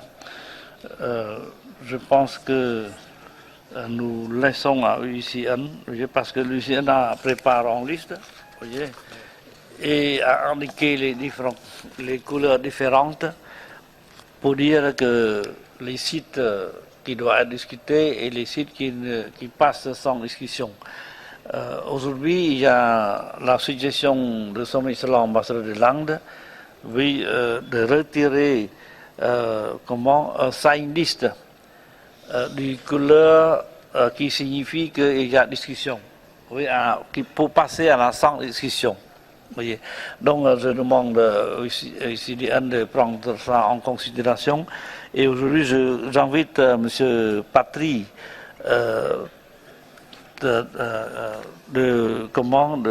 de continuer l'agenda, s'il vous plaît. Merci, Monsieur le Président. Donc, on continue. We continue with Lorenz National Park. This property in Indonesia. Lorenz National Park is on the island of New Guinea and is amongst the largest terrestrial properties on the World Heritage List. It ranges from wet tropical forests at sea level to Arctic-like alpine grasslands at altitudes of over 4,500 meters. It's quite an exceptional site, as all our properties are. The state party did not submit the requested state of conservation report until 24th of May in this case, just a few weeks ago. And for this reason, there is now new information to provide to the committee, and hence a revised draft decision. Most significantly, the state party indicates that the road project through the property has been approved by the central government, but that construction beyond what had already been built has not yet begun due to ongoing negotiations over the text of the road-related cooperation agreement between local and central governments. Approval for road construction appears to have been granted without the benefit of a strategic environmental assessment of transportation needs and options for the region, as had been requested by the committee last year. So in view of this additional information, the World Heritage Center and IUCN are indeed proposing a revised draft decision, which has been distributed to you this morning. Monsieur le Président, IUCN has further comments, if you allow. S'il vous plaît. Thank you, Chair. IUCN notes that road construction in the property has already been noted as a possible vector for disease that is affecting trees in the area, though the exact causes of this disease are currently being investigated by the state party. Furthermore, the state party noted in its report that potential negative impacts from the road include encroachment, illegal logging, illegal mining, and poaching, and that it could lead to floods and landslides. In addition, IUCN notes that the possible fragmentation of the continuous ecological transect from snow-capped mountains to a tropical marine environment is likely to have important ecological consequences. Therefore, IUCN and the World Heritage Center recommend a reactive monitoring mission to the property to assess the extent of road construction impact to date and to assist the state party in developing a conservation strategy for the property. Thank you, Chair.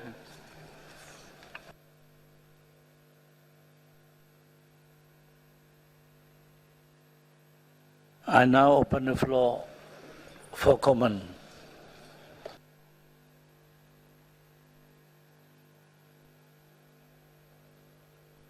The floor to India. Thank you, Chair. I think there are two principles that we need to observe. In this case, as has been pointed out, it is one of the largest, most complex, most wonderful properties. And the state party, I have been informed, and I hope that they will be given an opportunity to provide this factual information, has actually provided the information. It's taken a long time, it's a difficult area. I would suggest that we simply note the information provided by the state party. This is not a place to regret, this is not a place to castigate, so may I suggest that we note that the state party has provided the information, the second half of the para. Secondly, my understanding, and I look to IUCN and the state party to confirm this, that the road actually passes outside of this very large property. It's a difficult area. It's an area that is in many cases pristine, primeval. It's an area that is difficult to administer. Also, there are local groups in there who would require to be consulted. So may I suggest that we give credit to the state party for the process that they have initiated, for the work that they have done.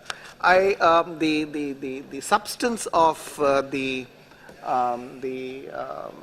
decision, which is to submit a state of conservation report by February 2014, in these circumstances, my fear is that this may not be possible, given the scale of the property, given the need for consultation.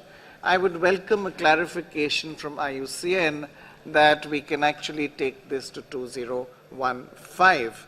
Lastly, and we went through this discussion yesterday, of not preempting what the committee is going to do in future. The confirmation or proposed inscription on the list of danger in a future session of the committee is not the subject of a decision of this session of the committee. I would request that IUCN and the state party provide clarifications on this.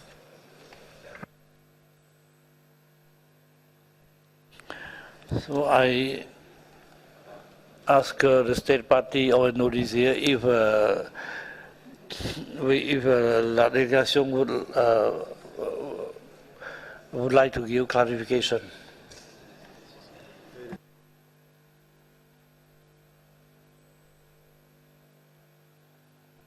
Floor, sir.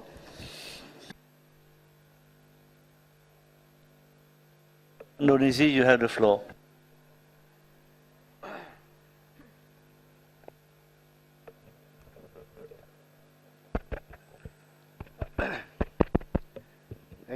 Thank you, Mr. Chairman.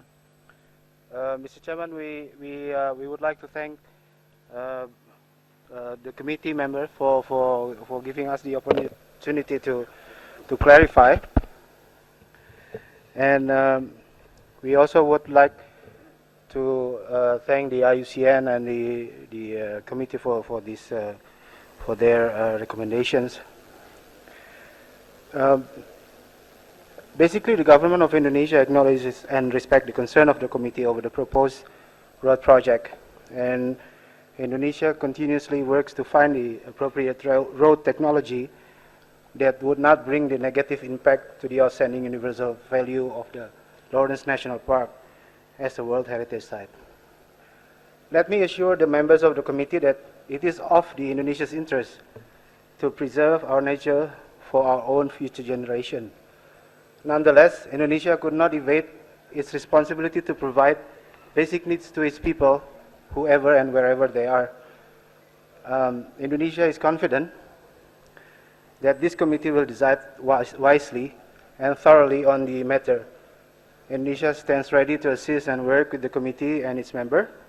In this regard, we welcome the committee proposal to undertake reactive mission, and we hope that this will come up with better solution toward the preservation of the Lawrence National Park Heritage Site without neglecting the human dignity of the people living within the land.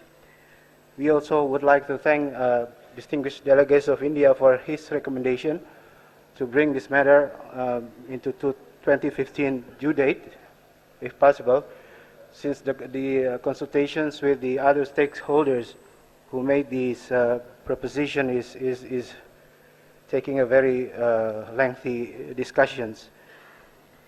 We also would like to underline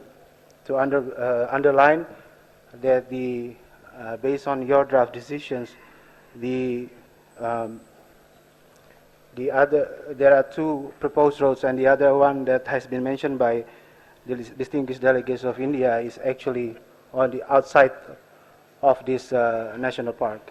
So thank you, Mr. Chairman. I thank the delegation of Indonesia for the clarification. Now I'd like to hear from IUCN if you have some additional comment. Thank you, Mr. Chair. And thanks also to the distinguished delegate of India for his comments and the request for clarification. There are, in fact, two roads that are mentioned also in the State of Conservation report. One of those roads has partially been built already into the property and is planned to continue through part of the property. The other road, as the distinguished delegate of India noted, is in fact outside the property, as has also been just confirmed by the state party. As to the other point raised by the distinguished delegate of India, the original draft decision requested for a report back in 2014 because there had not been a state party report. The state party report was eventually submitted on the 24th of May and confirmed that the road construction will go ahead, hence confirming the concern that is raised in the state of conservation report. We therefore consider that a mission should visit this property for the reasons I explained before, and this mission was also discussed with the state party.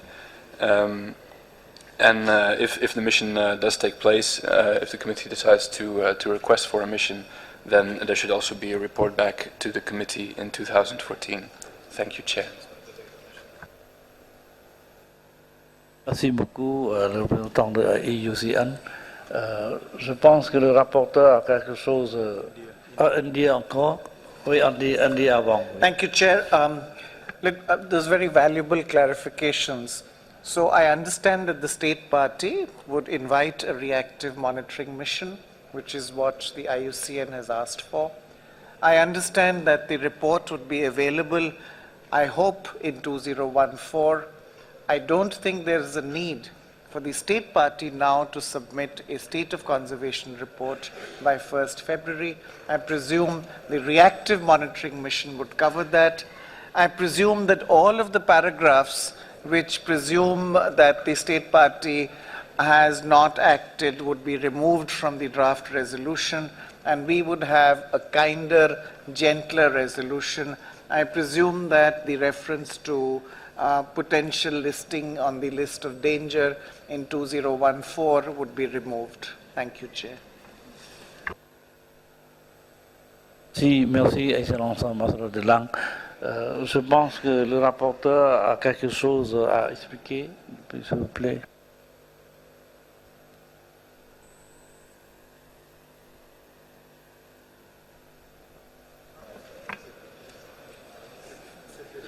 Thank you, Mr. Chair. I would like to have a text on the screen, please, of draft decision. I will present the changes that were presented by India. In the paragraph 3,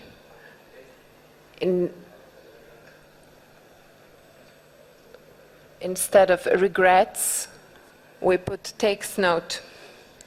And then please go to the paragraph 11.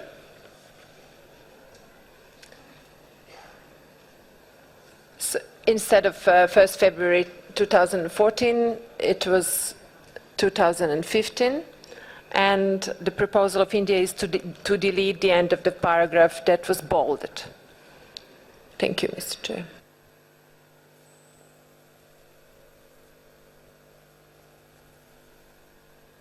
Zelen voudrait prendre la parole, s'il vous plaît. Merci, Monsieur le Président. Nous voulons souligner que, comme a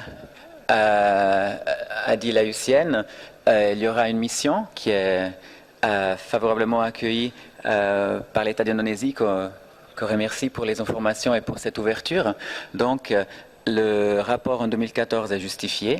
La situation est urgente. Je vous rappelle, notre discussion, on avait dit qu'on ferait des rapports avec un rythme d'une année seulement, que la situation était urgente. La route est en construction, comme l'État l'a confirmé, donc l'urgence est bien avérée.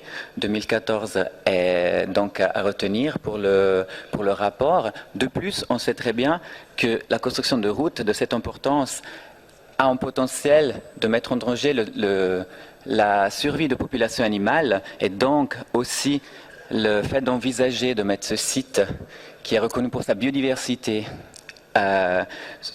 sur la liste du patrimoine en danger si la situation n'évolue pas. D'en discuter l'année prochaine, ce qui n'est pas très difficile, et à retenir aussi. Merci. Thank you very much for the comment. I now give the floor to Estonia. Thank you for the floor. We also think that it's important to observe the situation closely, and we think it's necessary that the committee would discuss the subject next year, because we don't know what will be the results of the mission. Therefore, we consider it's important to provide a new state of conservation report in 2014. Thank you.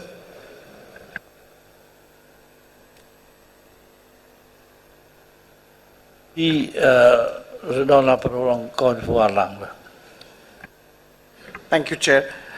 I have not understood. There is a reactive monitoring mission that will take place. It will give its report to the committee. Why do you want two things? A state of conservation report from the state party and the reactive monitoring mission? I think the reactive monitoring mission is a stronger measure. Secondly, there is an issue here. There are two sides of the island, and there happen to be people living on both sides.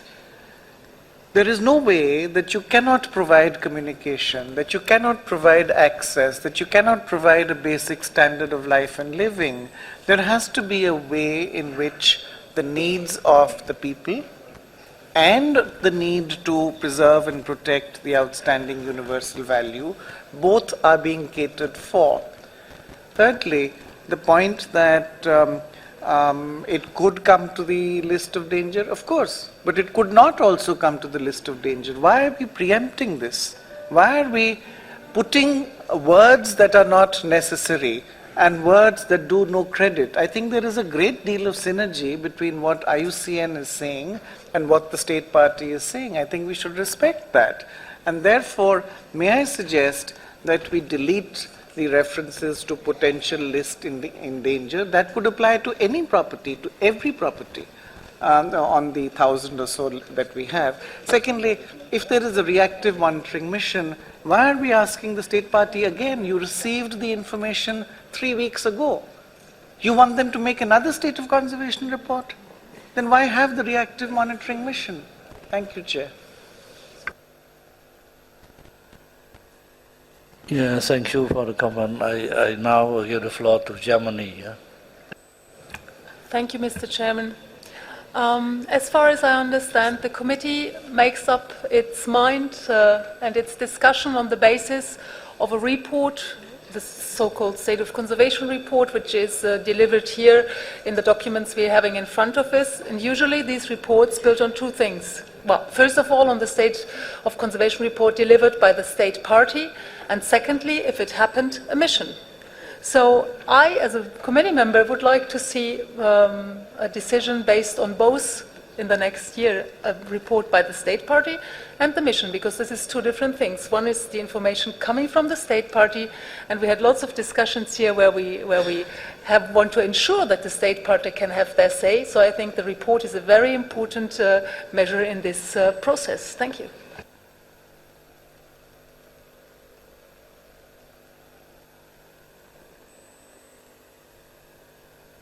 Si, il n'y a pas, il n'y a plus. Donc, j'invite le rapporteur de continuer votre présentation.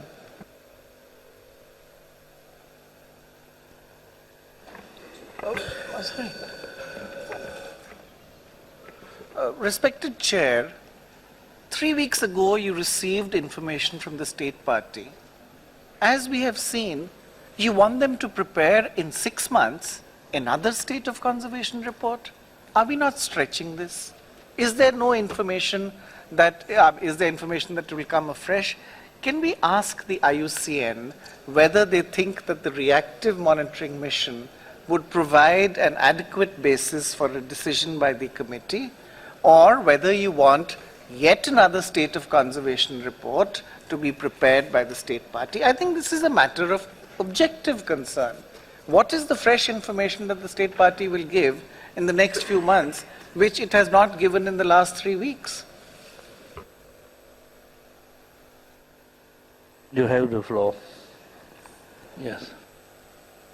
Thank you, Chair. I think the intention with these decisions, which are standard language to request the input from the state party, is that whether there is a mission or not, the mission is is ultimately advice given to this committee by IUCN, or if it's a joint mission by IUCN and the World Heritage Centre.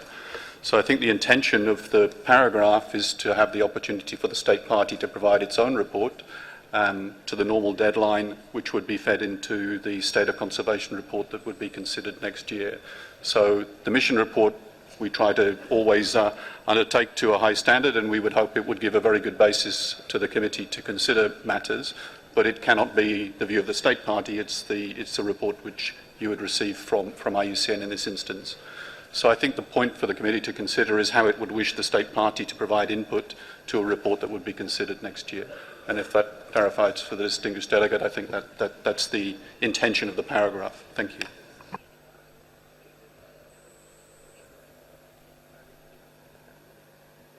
Je voudrais demander Lang, est-ce que c'est satisfaisant?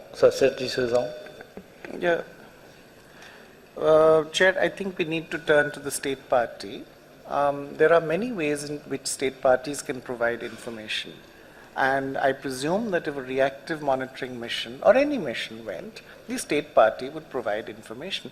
After all, it's the state party which is inviting the mission, making the arrangements, facilitating them, allowing them, enabling them to engage with local stakeholders. So let us not get pedantic. Let us not get pedestrian. I think this is a sovereign state government. I think it is entitled to the respect that any sovereign state government would have. Could I ask, through you, the state party to respond to this issue of whether they feel that they would provide the information to the state party or write a letter to the World Heritage Centre? Thank you, Chair. Merci. Est-ce que l'Indonésie veut faire quelques commentaires?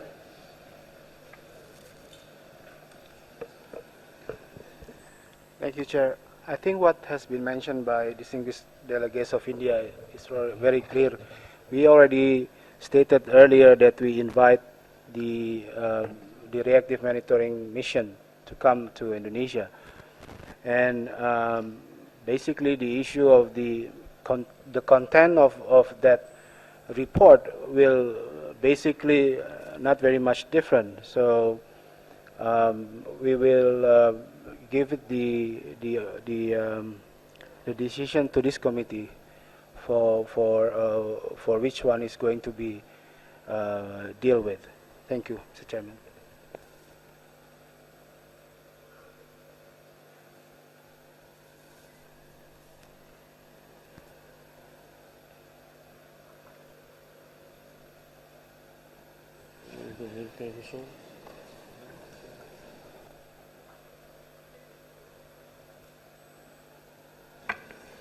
Chair, if I might intervene, just to help this out. A reactive monitoring mission goes, it takes some time to go, it takes some time to make its recommendations for IUCN, for the World Heritage Centre to review them, to absorb them.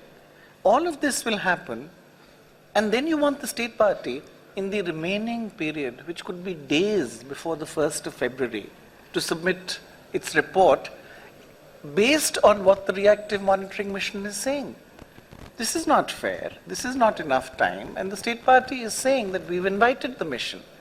We have given our views. If there are any further views, we'll give them. I think you have to take a realistic view of this. I don't expect the reactive monitoring mission, given the conditions in this part of the country post-monsoon, to be able to go there, to report, to meet, to review, to give its recommendations back to the state party before October or November, and then in weeks, in days, you want the state party to respond.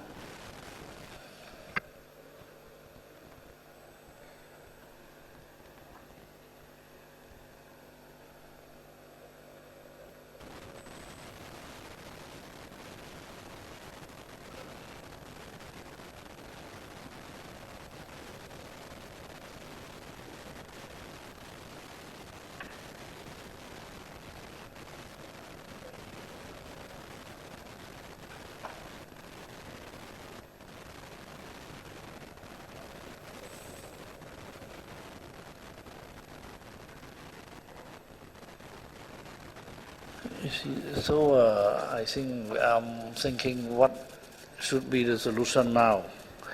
You see, if we can propose 2015,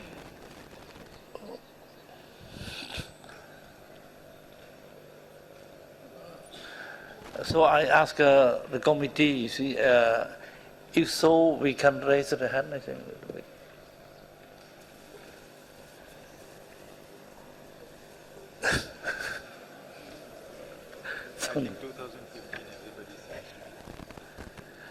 Everybody agree, huh?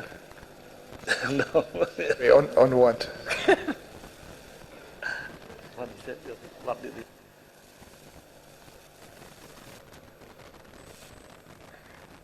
That means the next report, the next report of the state party will be in the 2015.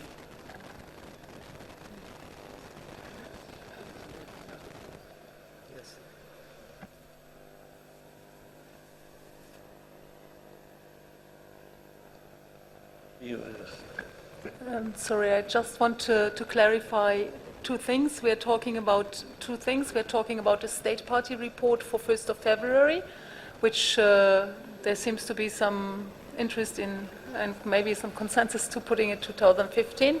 And we are talking about that the next committee in 2014 will consider what comes out of the mission, right? Is this what we are doing? Then, okay. Right, so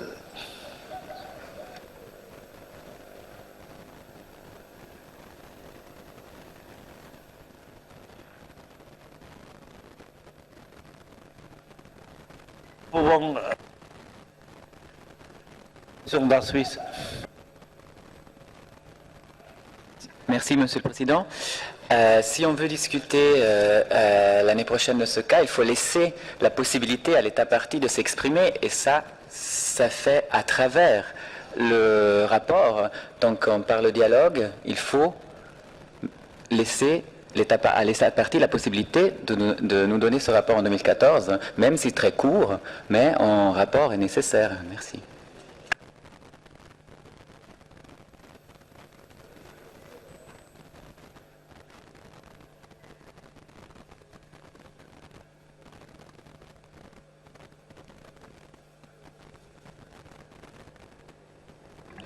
Please, vous avez la parole. ثانك يو شكرا سيد الرئيس. نحن نعتقد بأن توجه النقاش قد وصل إلى مرحلة من التوافق على إرسال بعثة للمتابعة وعلى إعطاء الدولة فرصة لرفع تقريرها في 2015. يعني حتى لو رفعت لجنة المتابعة تقريرها في 2014 فإن الدولة العضو لا زالت بحاجة لهذا الوقت حتى تنفذ مقترحات لجنة المتابعة. فنحن نؤيد الاقتراح المعروض في إعطاء الدولة فرصة ل 2015، وأعتقد أن النقاش وصل إلى هذه المرحلة. شكرا.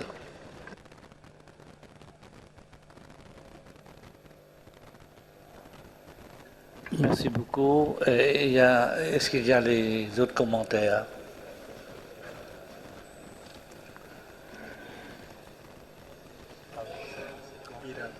l'Irak, vous avez la parole. شكرا سيد الرئيس. نحن نعتقد أن إعطاء وقت كافي لإندونيسيا لتحضير الملف وحبذا يكون في 2015. نؤيد اقتراح الهند لأن 6 أشهر غير كافية لإعطاء مزيد من الإيضاحات. كما قال موسم الأمطار والصعوبات لن تسمح لهم بإعطاء وقت كافي. شكرا.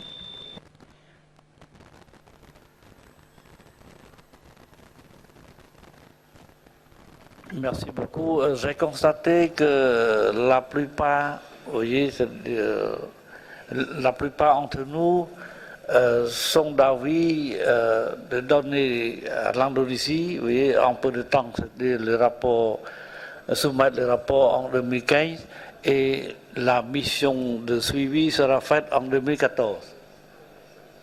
Quelque chose comme ça. Donc nous pouvons décider comme ça. Allemagne, encore une fois. Thank you, Mr. Chair. We may take this decision, but the committee should be aware that in this case, the committee will next year base its decision on the mission, and the state party will not have the possibility to give its view separately. I mean, we wouldn't like to give the state party this opportunity, but if the majority of the committee is of a different view, we would not object. But I only want to highlight this fact. Thank you.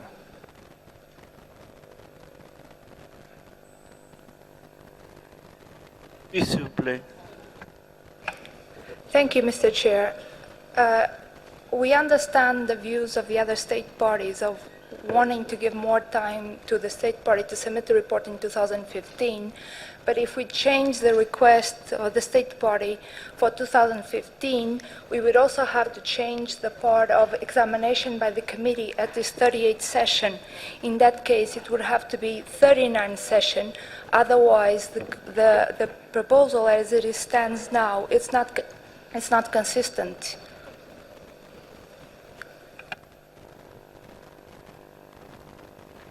Si, encore une fois, j'invite Estonie de prendre parole. Thank you for the floor. We see no reason why state body couldn't express its views on the matter next year, and we also think it's important for the committee to have state parties' views. So there's no need to postpone it. Thank you.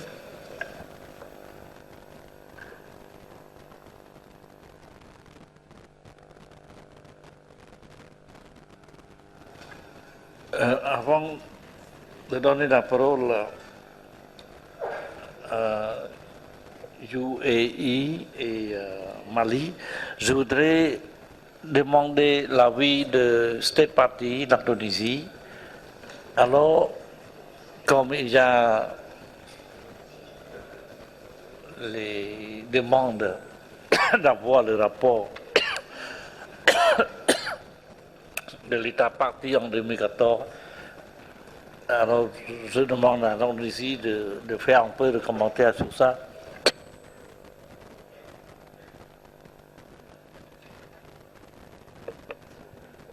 Thank you, Chairman. I think our delegation already mentioned during our intervention that when we prepare for the report, we have to see the fact and reality at the field. So it will take some time to get all the data on this issue, and we believe that during the visit of the reactive mission, we will work together instead of doing separate ways. And this material could be also done as we know it if the reactive mission is coming to Indonesia. So I would suggest that and tend to agree with the distinguished delegates from UAE, Iraq, and India on this matter. Thank you.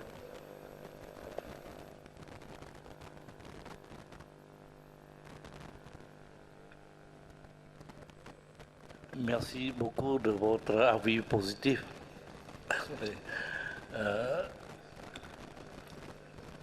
I give the floor to United Arab.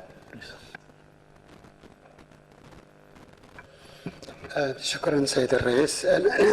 نحن لا تغيير في موقفنا، فقط أنا أتفهم ما طرحه مندوبي ألمانيا وسويسرا. هي مسألة منطقية، أنه هل يقدم تقرير لجنة التقصي في 2014 أم نؤجله إلى 2015. لكن من حيث المبدأ نحن متفقون معهم على إعطاء الفرصة للدولة العضو. لذلك إذا كان من المقبول أن تحيط لجنة التقصي علما في الدورة القادمة عن مضمون تقريرها أو ما عملته مع الدولة العضو من باب الإحاطة، فهذا ممكن. وإذا كان رؤي أنه من الأنسب تأجيله إلى 2015 أعتقد أننا متفقون من حيث المبدأ. شكرا.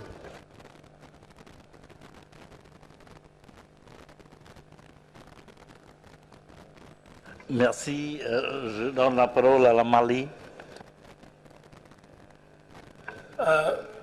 Merci, Monsieur le Président.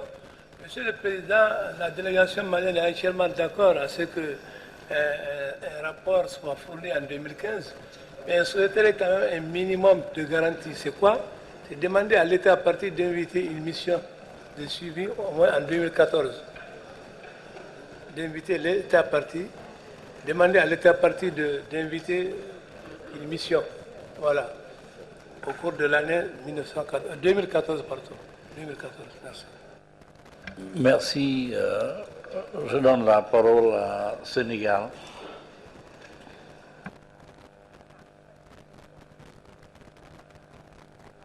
Merci, Monsieur le Président. Après avoir écouté l'honorable représentant de l'Indonésie, nous n'avons plus de commentaires à faire et nous sommes de son avis.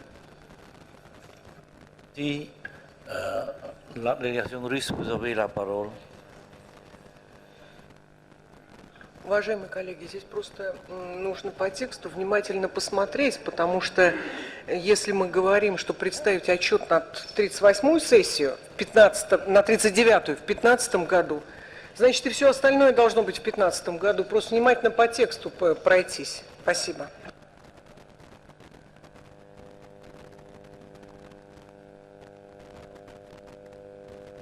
Et avant de donner la parole au rapporteur, UICN demande la parole, s'il vous plaît. Thank you, Chair. It's just to clarify, I think the point raised by the UAE, and it's now been captured by the rapporteur.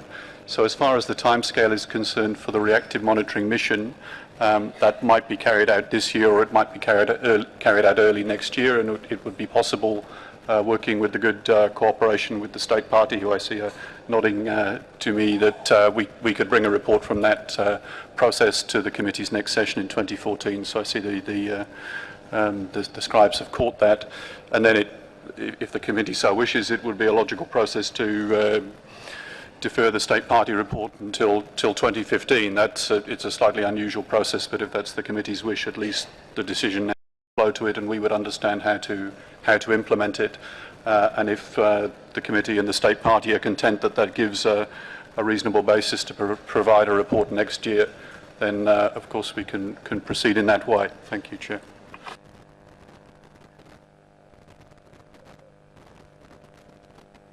Merci à UCN.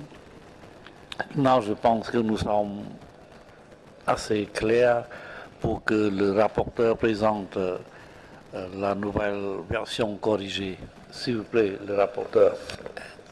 Merci, Monsieur le Président. Je voudrais présenter la solution qui reflète vos discussions. Donc, si on a bien compris, le comité voudrait discuter les résultats de la mission en 2014 à sa prochaine session, ce qu'on a mis à la suite de demandes de mission. Et à la fin, si vous pouvez aller au dernier paragraphe, je prie le secrétariat. Et à la fin, on a demandé, on a respecté le vœu de l'État partie et de beaucoup de pays membres du comité qui accordaient une date plus avancée. Ça veut dire en 2015, on va discuter le rapport de l'état de conservation. Merci.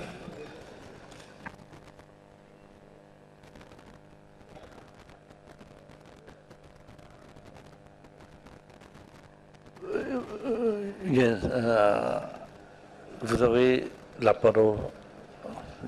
Thank you very much. I would like to ask you to show the point 9, Article 9. I will speak in English because you see the English text. I would say that it's very strange formulation to assist the state party with developing and conservation strategy that will ensure the conservation and strict protection of the properties OUV, and to make a recommendation concerning the possible inscription of the property. What for? We put this phrase here. If you will see that this property has to be inscribed, you will give this recommendation. But to make it in the draft, in the decision, is a little bit too much, in my opinion. And for examination of the world at its 39 session.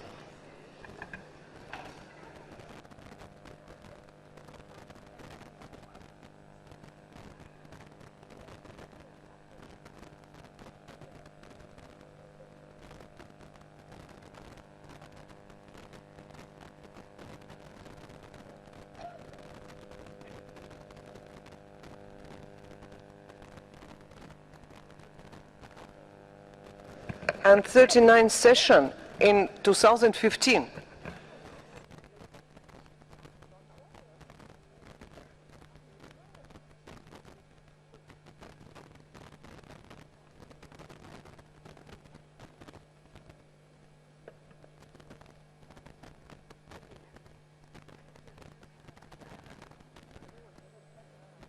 Oh, the rapporteur.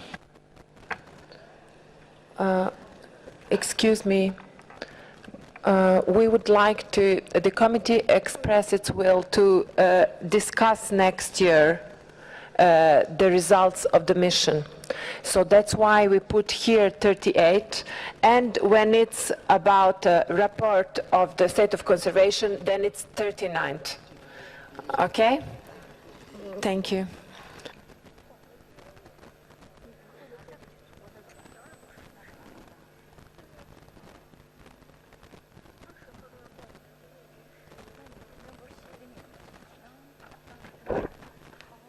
With the changes, we are in a position to adopt it.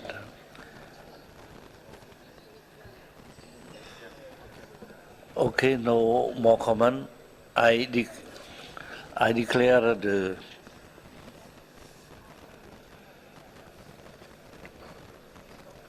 item number 37, 7B, 13 Rev adopted.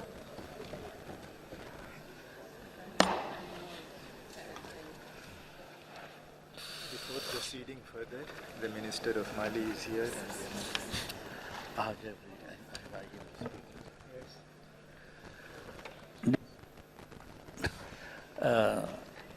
I think yesterday we did discuss the situation in Mali, but His Excellency, the Minister from Mali, was not here.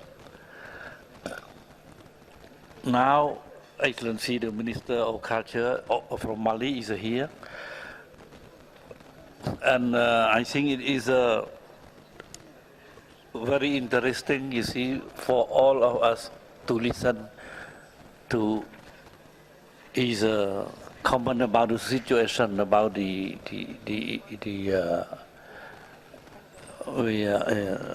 on Mali. So I invite Excellency the Minister from Mali to take the floor.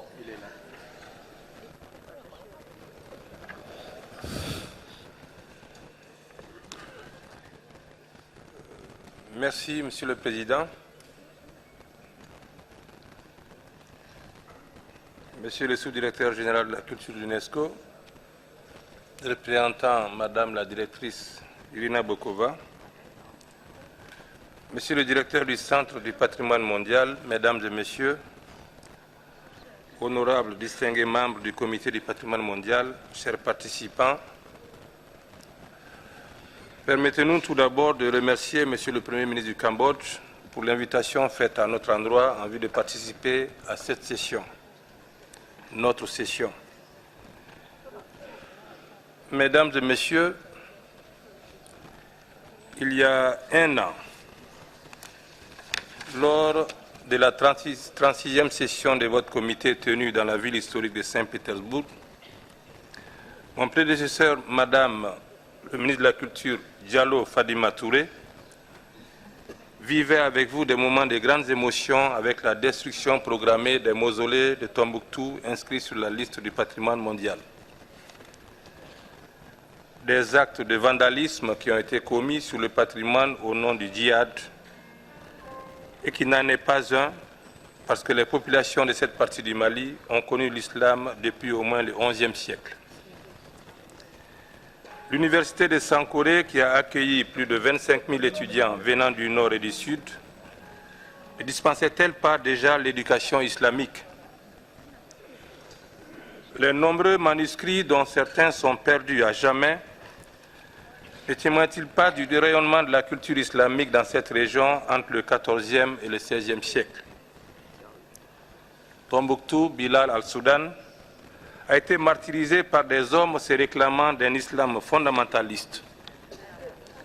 Tombouctou a été, est et sera toujours une ville pieuse, une cité médiévale de rayonnement culturel car, dit-on, le sel vient du nord, l'or vient du sud, mais la parole de Dieu, les contes jolis, les choses savantes, on ne les trouve qu'à Tombouctou. Malheureusement, cela n'a pas suffi pour épargner la cité mystérieuse, et comme un proverbe du delta intérieur du fleuve Niger le dit, quand la mémoire va chercher du bois mort en brousse, elle ramène le fagot qui lui plaît. L'islam n'est en fait qu'un prétexte.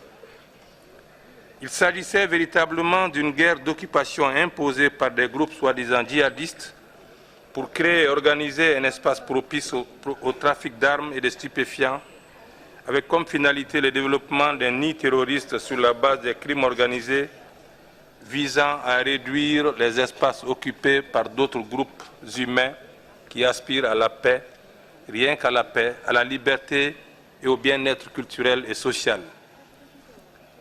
Cette partie du Mali qui a été occupée par des individus venus d'ailleurs devrait servir de base pour réduire fondamentalement les libertés et étouffer les identités culturelles des communautés, gage d'un monde épris de paix et de justice, bâti sur une base de compréhension de la diversité des expressions culturelles.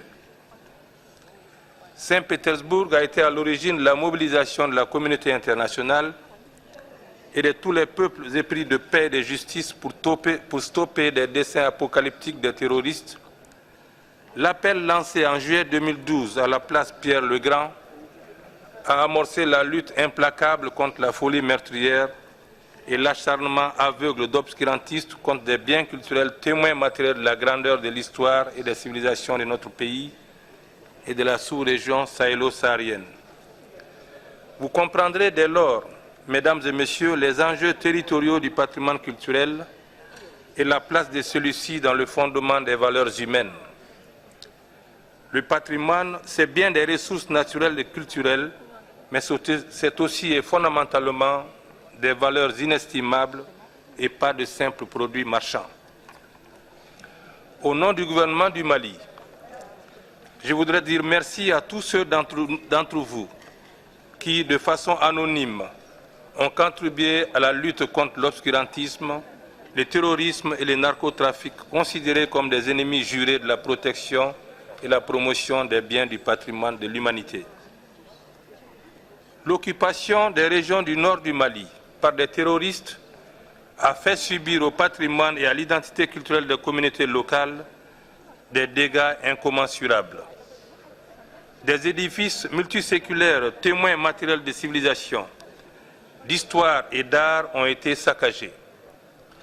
Le patrimoine immatériel a été altéré et les populations détentrices meurtries dans leur chair et âme.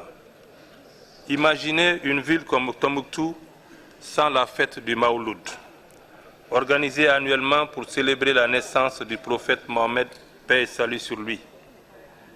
Les travaux d'entretien des monuments en terre ne se faisaient plus parce que les manifestations de réjouissance populaire liées aux travaux annuels d'entretien sont eux aussi proscrits. Quand les murs ne peuvent pas parler, alors ils se détériorent et s'écroulent. L'UNESCO, par le biais du patrimoine mondial, a contribué à résorber la crise au nord du Mali.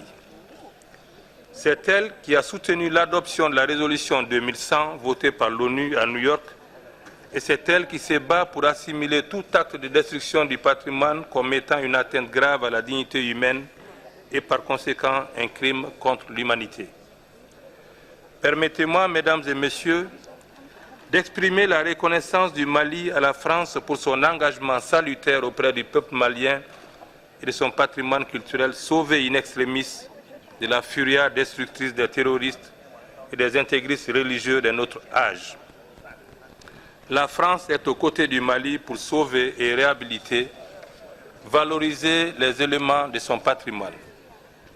En témoigne la grande mobilisation faite lors de la conférence internationale organisée en février dernier au siège de l'UNESCO à Paris, au profit du patrimoine malien, sous l'égide de l'UNESCO, avec la collaboration du gouvernement de la France et du gouvernement du Mali.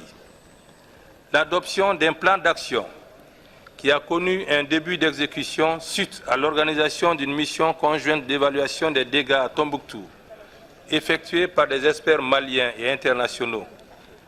Cette première session a été couronnée par la tenue d'un séminaire national sur la protection renforcée du patrimoine culturel et les manuscrits anciens organisé le 8 juin 2013 à Bamako.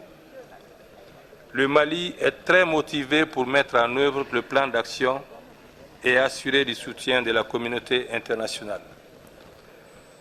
Je ne saurais terminer mon propos sans réitérer mes sincères remerciements au peuple cambodgien, à Monsieur le Premier ministre du Royaume du Cambodge pour la qualité de l'accueil réservé aux participants à la présente session et la grande mobilisation autour du patrimoine mondial.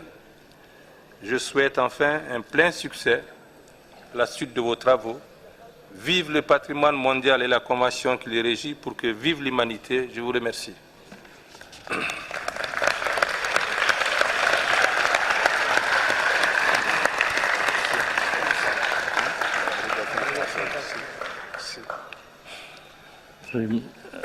Mes grands hommages à Monsieur le ministre. Oui. Je pense que nous avons un peu de temps, oui, pour continuer notre travail de ce matin. Et j'invite Monsieur Patry, oui, pour faire la présentation sur la prochaine propriété, s'il vous plaît. Merci, Monsieur le Président. We turn now to East Rennell on Solomon Island, in the Solomon Islands. East Rennell is a small forest site located on a small island. Natural heritage experts will recognize that by its very nature, this site's OUV is permanently vulnerable. The property's statement of outstanding universal value approved by the committee just last year indicates that logging operations in the west side of the island could have severe adverse impacts on the property's forests. The state party has indicated that it had no power to prevent or halt applications for commercial logging on customary owned areas when these are compatible with the Logging Practices Code. In the absence of any indication on how far current logging will proceed, and given that logging is already considered to be a threat to the property's OUV, the World Heritage Center and IUCN have concluded that the condition of ascertained potential danger, as per paragraph 180 of the operational guidelines, have been met. We recommend that the property be inscribed onto the list of World Heritage in Danger as a means to draw in necessary national and international support in resolving these issues. Monsieur le Président, IUCN has further comments if you allow.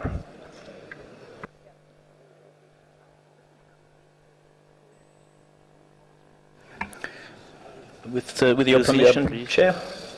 Thank you. Thank you, Chair. An IUCN reactive monitoring mission visited the property in October of 2012. The mission found that the property is not legally protected from future logging operations.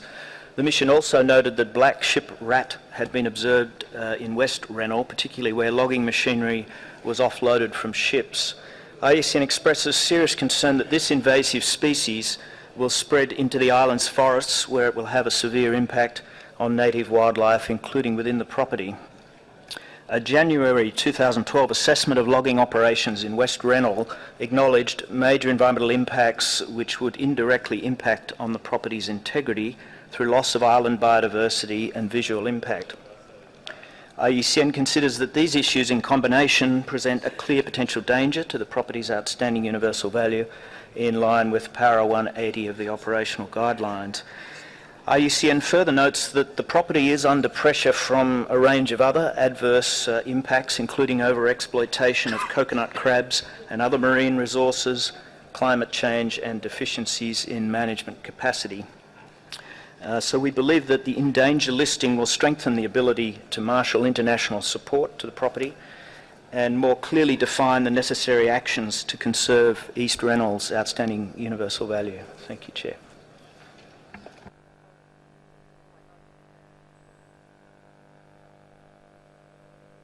I'd like to open the floor for comment.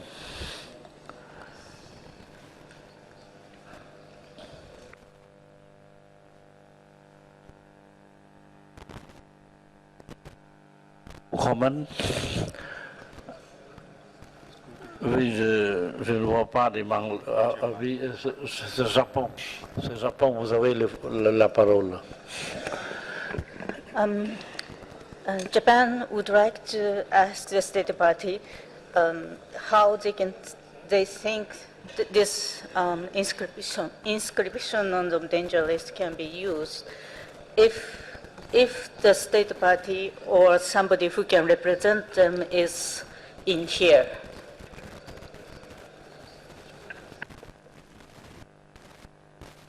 Il y a la délégation de Solomon. Ah, yes. Yes, je donne la parole à la délégation de l'île de Solomon.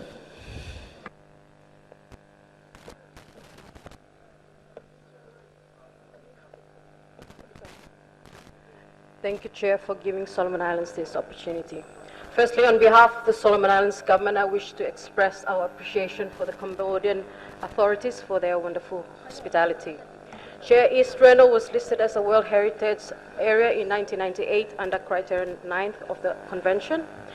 There are increasing pressures from logging on the adjacent areas to the property, invasive species, overharvesting of natural resources, and even climate change. Local communities over the past 17 years have faced threatening developments on the island of Rennell. However, thanks to the efforts made by various partners, stakeholders, which includes Solomon Islands UNESCO Office, Australian Government through Department of Sustainability and Environment, Lake Tengano World Heritage Site Management Committee, and the Rennell and Bellona Provincial Government, and the NGO partners, in this case, Live and Learn Environmental Education, and the courage of the communities residing within the property, East Rennell continues to carry the World Heritage flag. This has not been an easy task, we must admit. We have noted the recommendations by the esteemed committee and the advisory body, but we would like to emphasize the need to conduct a study on the impacts of developments carried out on the adjacent areas to the property's values. It has not been clear that the developments have in fact impacted to the values. There has not yet been a detailed scientific assessment of the impact of logging on West Rennell on the World Heritage values of East Rennell, and we would like to seek support to undertake this study. Chair, furthermore, Solomon Islands have taken, we believe, positive steps in ensuring that the protection of our World Heritage Area, The establishment of the Protected Areas Act 2010 with its Regulation 2012 gives, we believe, a firmer mechanism for World Heritage Sites in Solomon Islands. We are working in close collaboration with local communities, local government, national stakeholders to seek practical measures of the new legislation to address imposing threats for the East Rennell property as stated in a SOC report 2013. We will be establishing a community-based monitoring program to monitor the state of conservation of the World Heritage values and any threats such as climate change. Chair, further developments in the Pacific region, such as the establishment of the Pacific Regional Hub and other Pacific sites and nominations, are encouraging as our common challenges can be thought out together. We opt for a practical decision that recognizes the complexities of Reno Island's customary ownership and our realities. East Reno communities have chosen to stand against destructive developments within the site, but have limited control over how adjacent areas landowners in West Reno decide to use their resources. This is our challenge. In conclusion, we regret the decision to put East Reno property in the endangered list. However, if so, Solomon Islands is optimistic that East Reno challenges will take appropriate attention and support it needs. Chair, in addition, we like to think that the World Heritage Center should have also the appropriate capacity and means to assist the property maintain its credibility.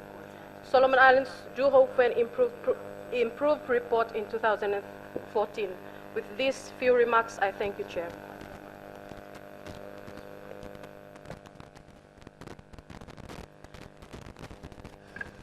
Merci la délégation du Solomon. J'aime demander la délégation du Japon, est-ce que cette explication est satisfaisante? Yes. This site was once called a site on the list of forgotten. So I think this site needs a lot of help from the international community. That's all. Si j'invite la délégation de langue de prendre parole.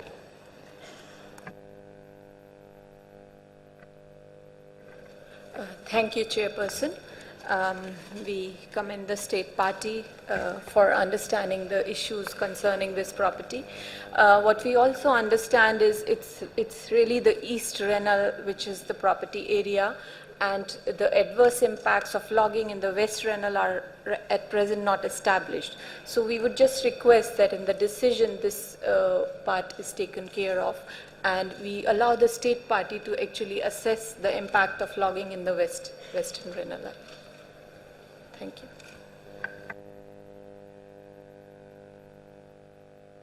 Il y a la demande d'ajouter la nouvelle idée. Je tourne vers IUCN de faire les commentaires.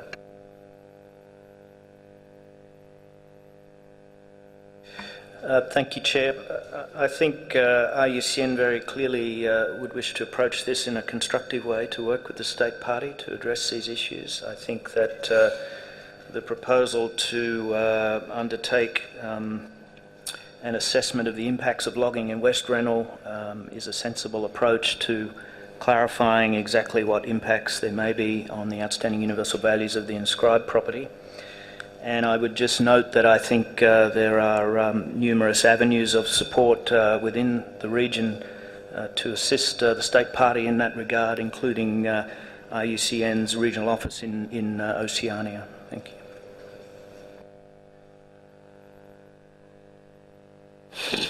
Merci, et je propose au rapporteur de présenter le texte.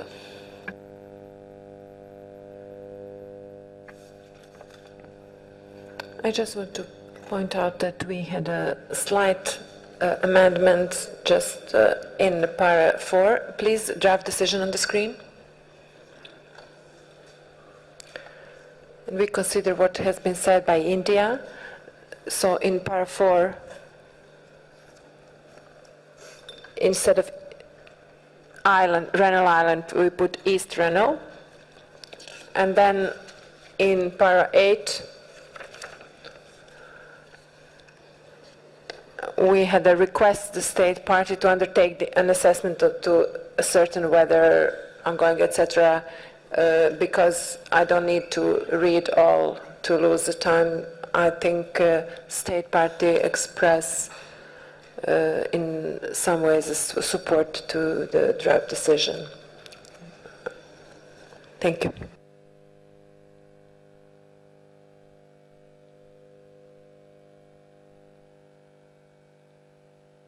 The change, I think I'd like to propose the adoption.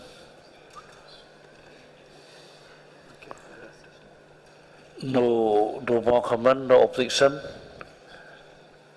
So I declare the decision decision 37.7B14 adopted.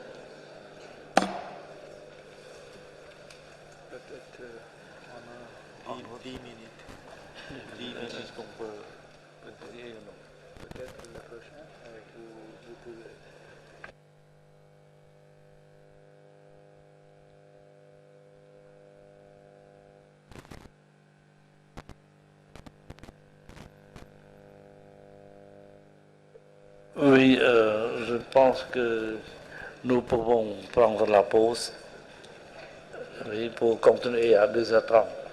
Oui, pour continuer à 2h30 minutes. Oui. Donc, la session est adjournée.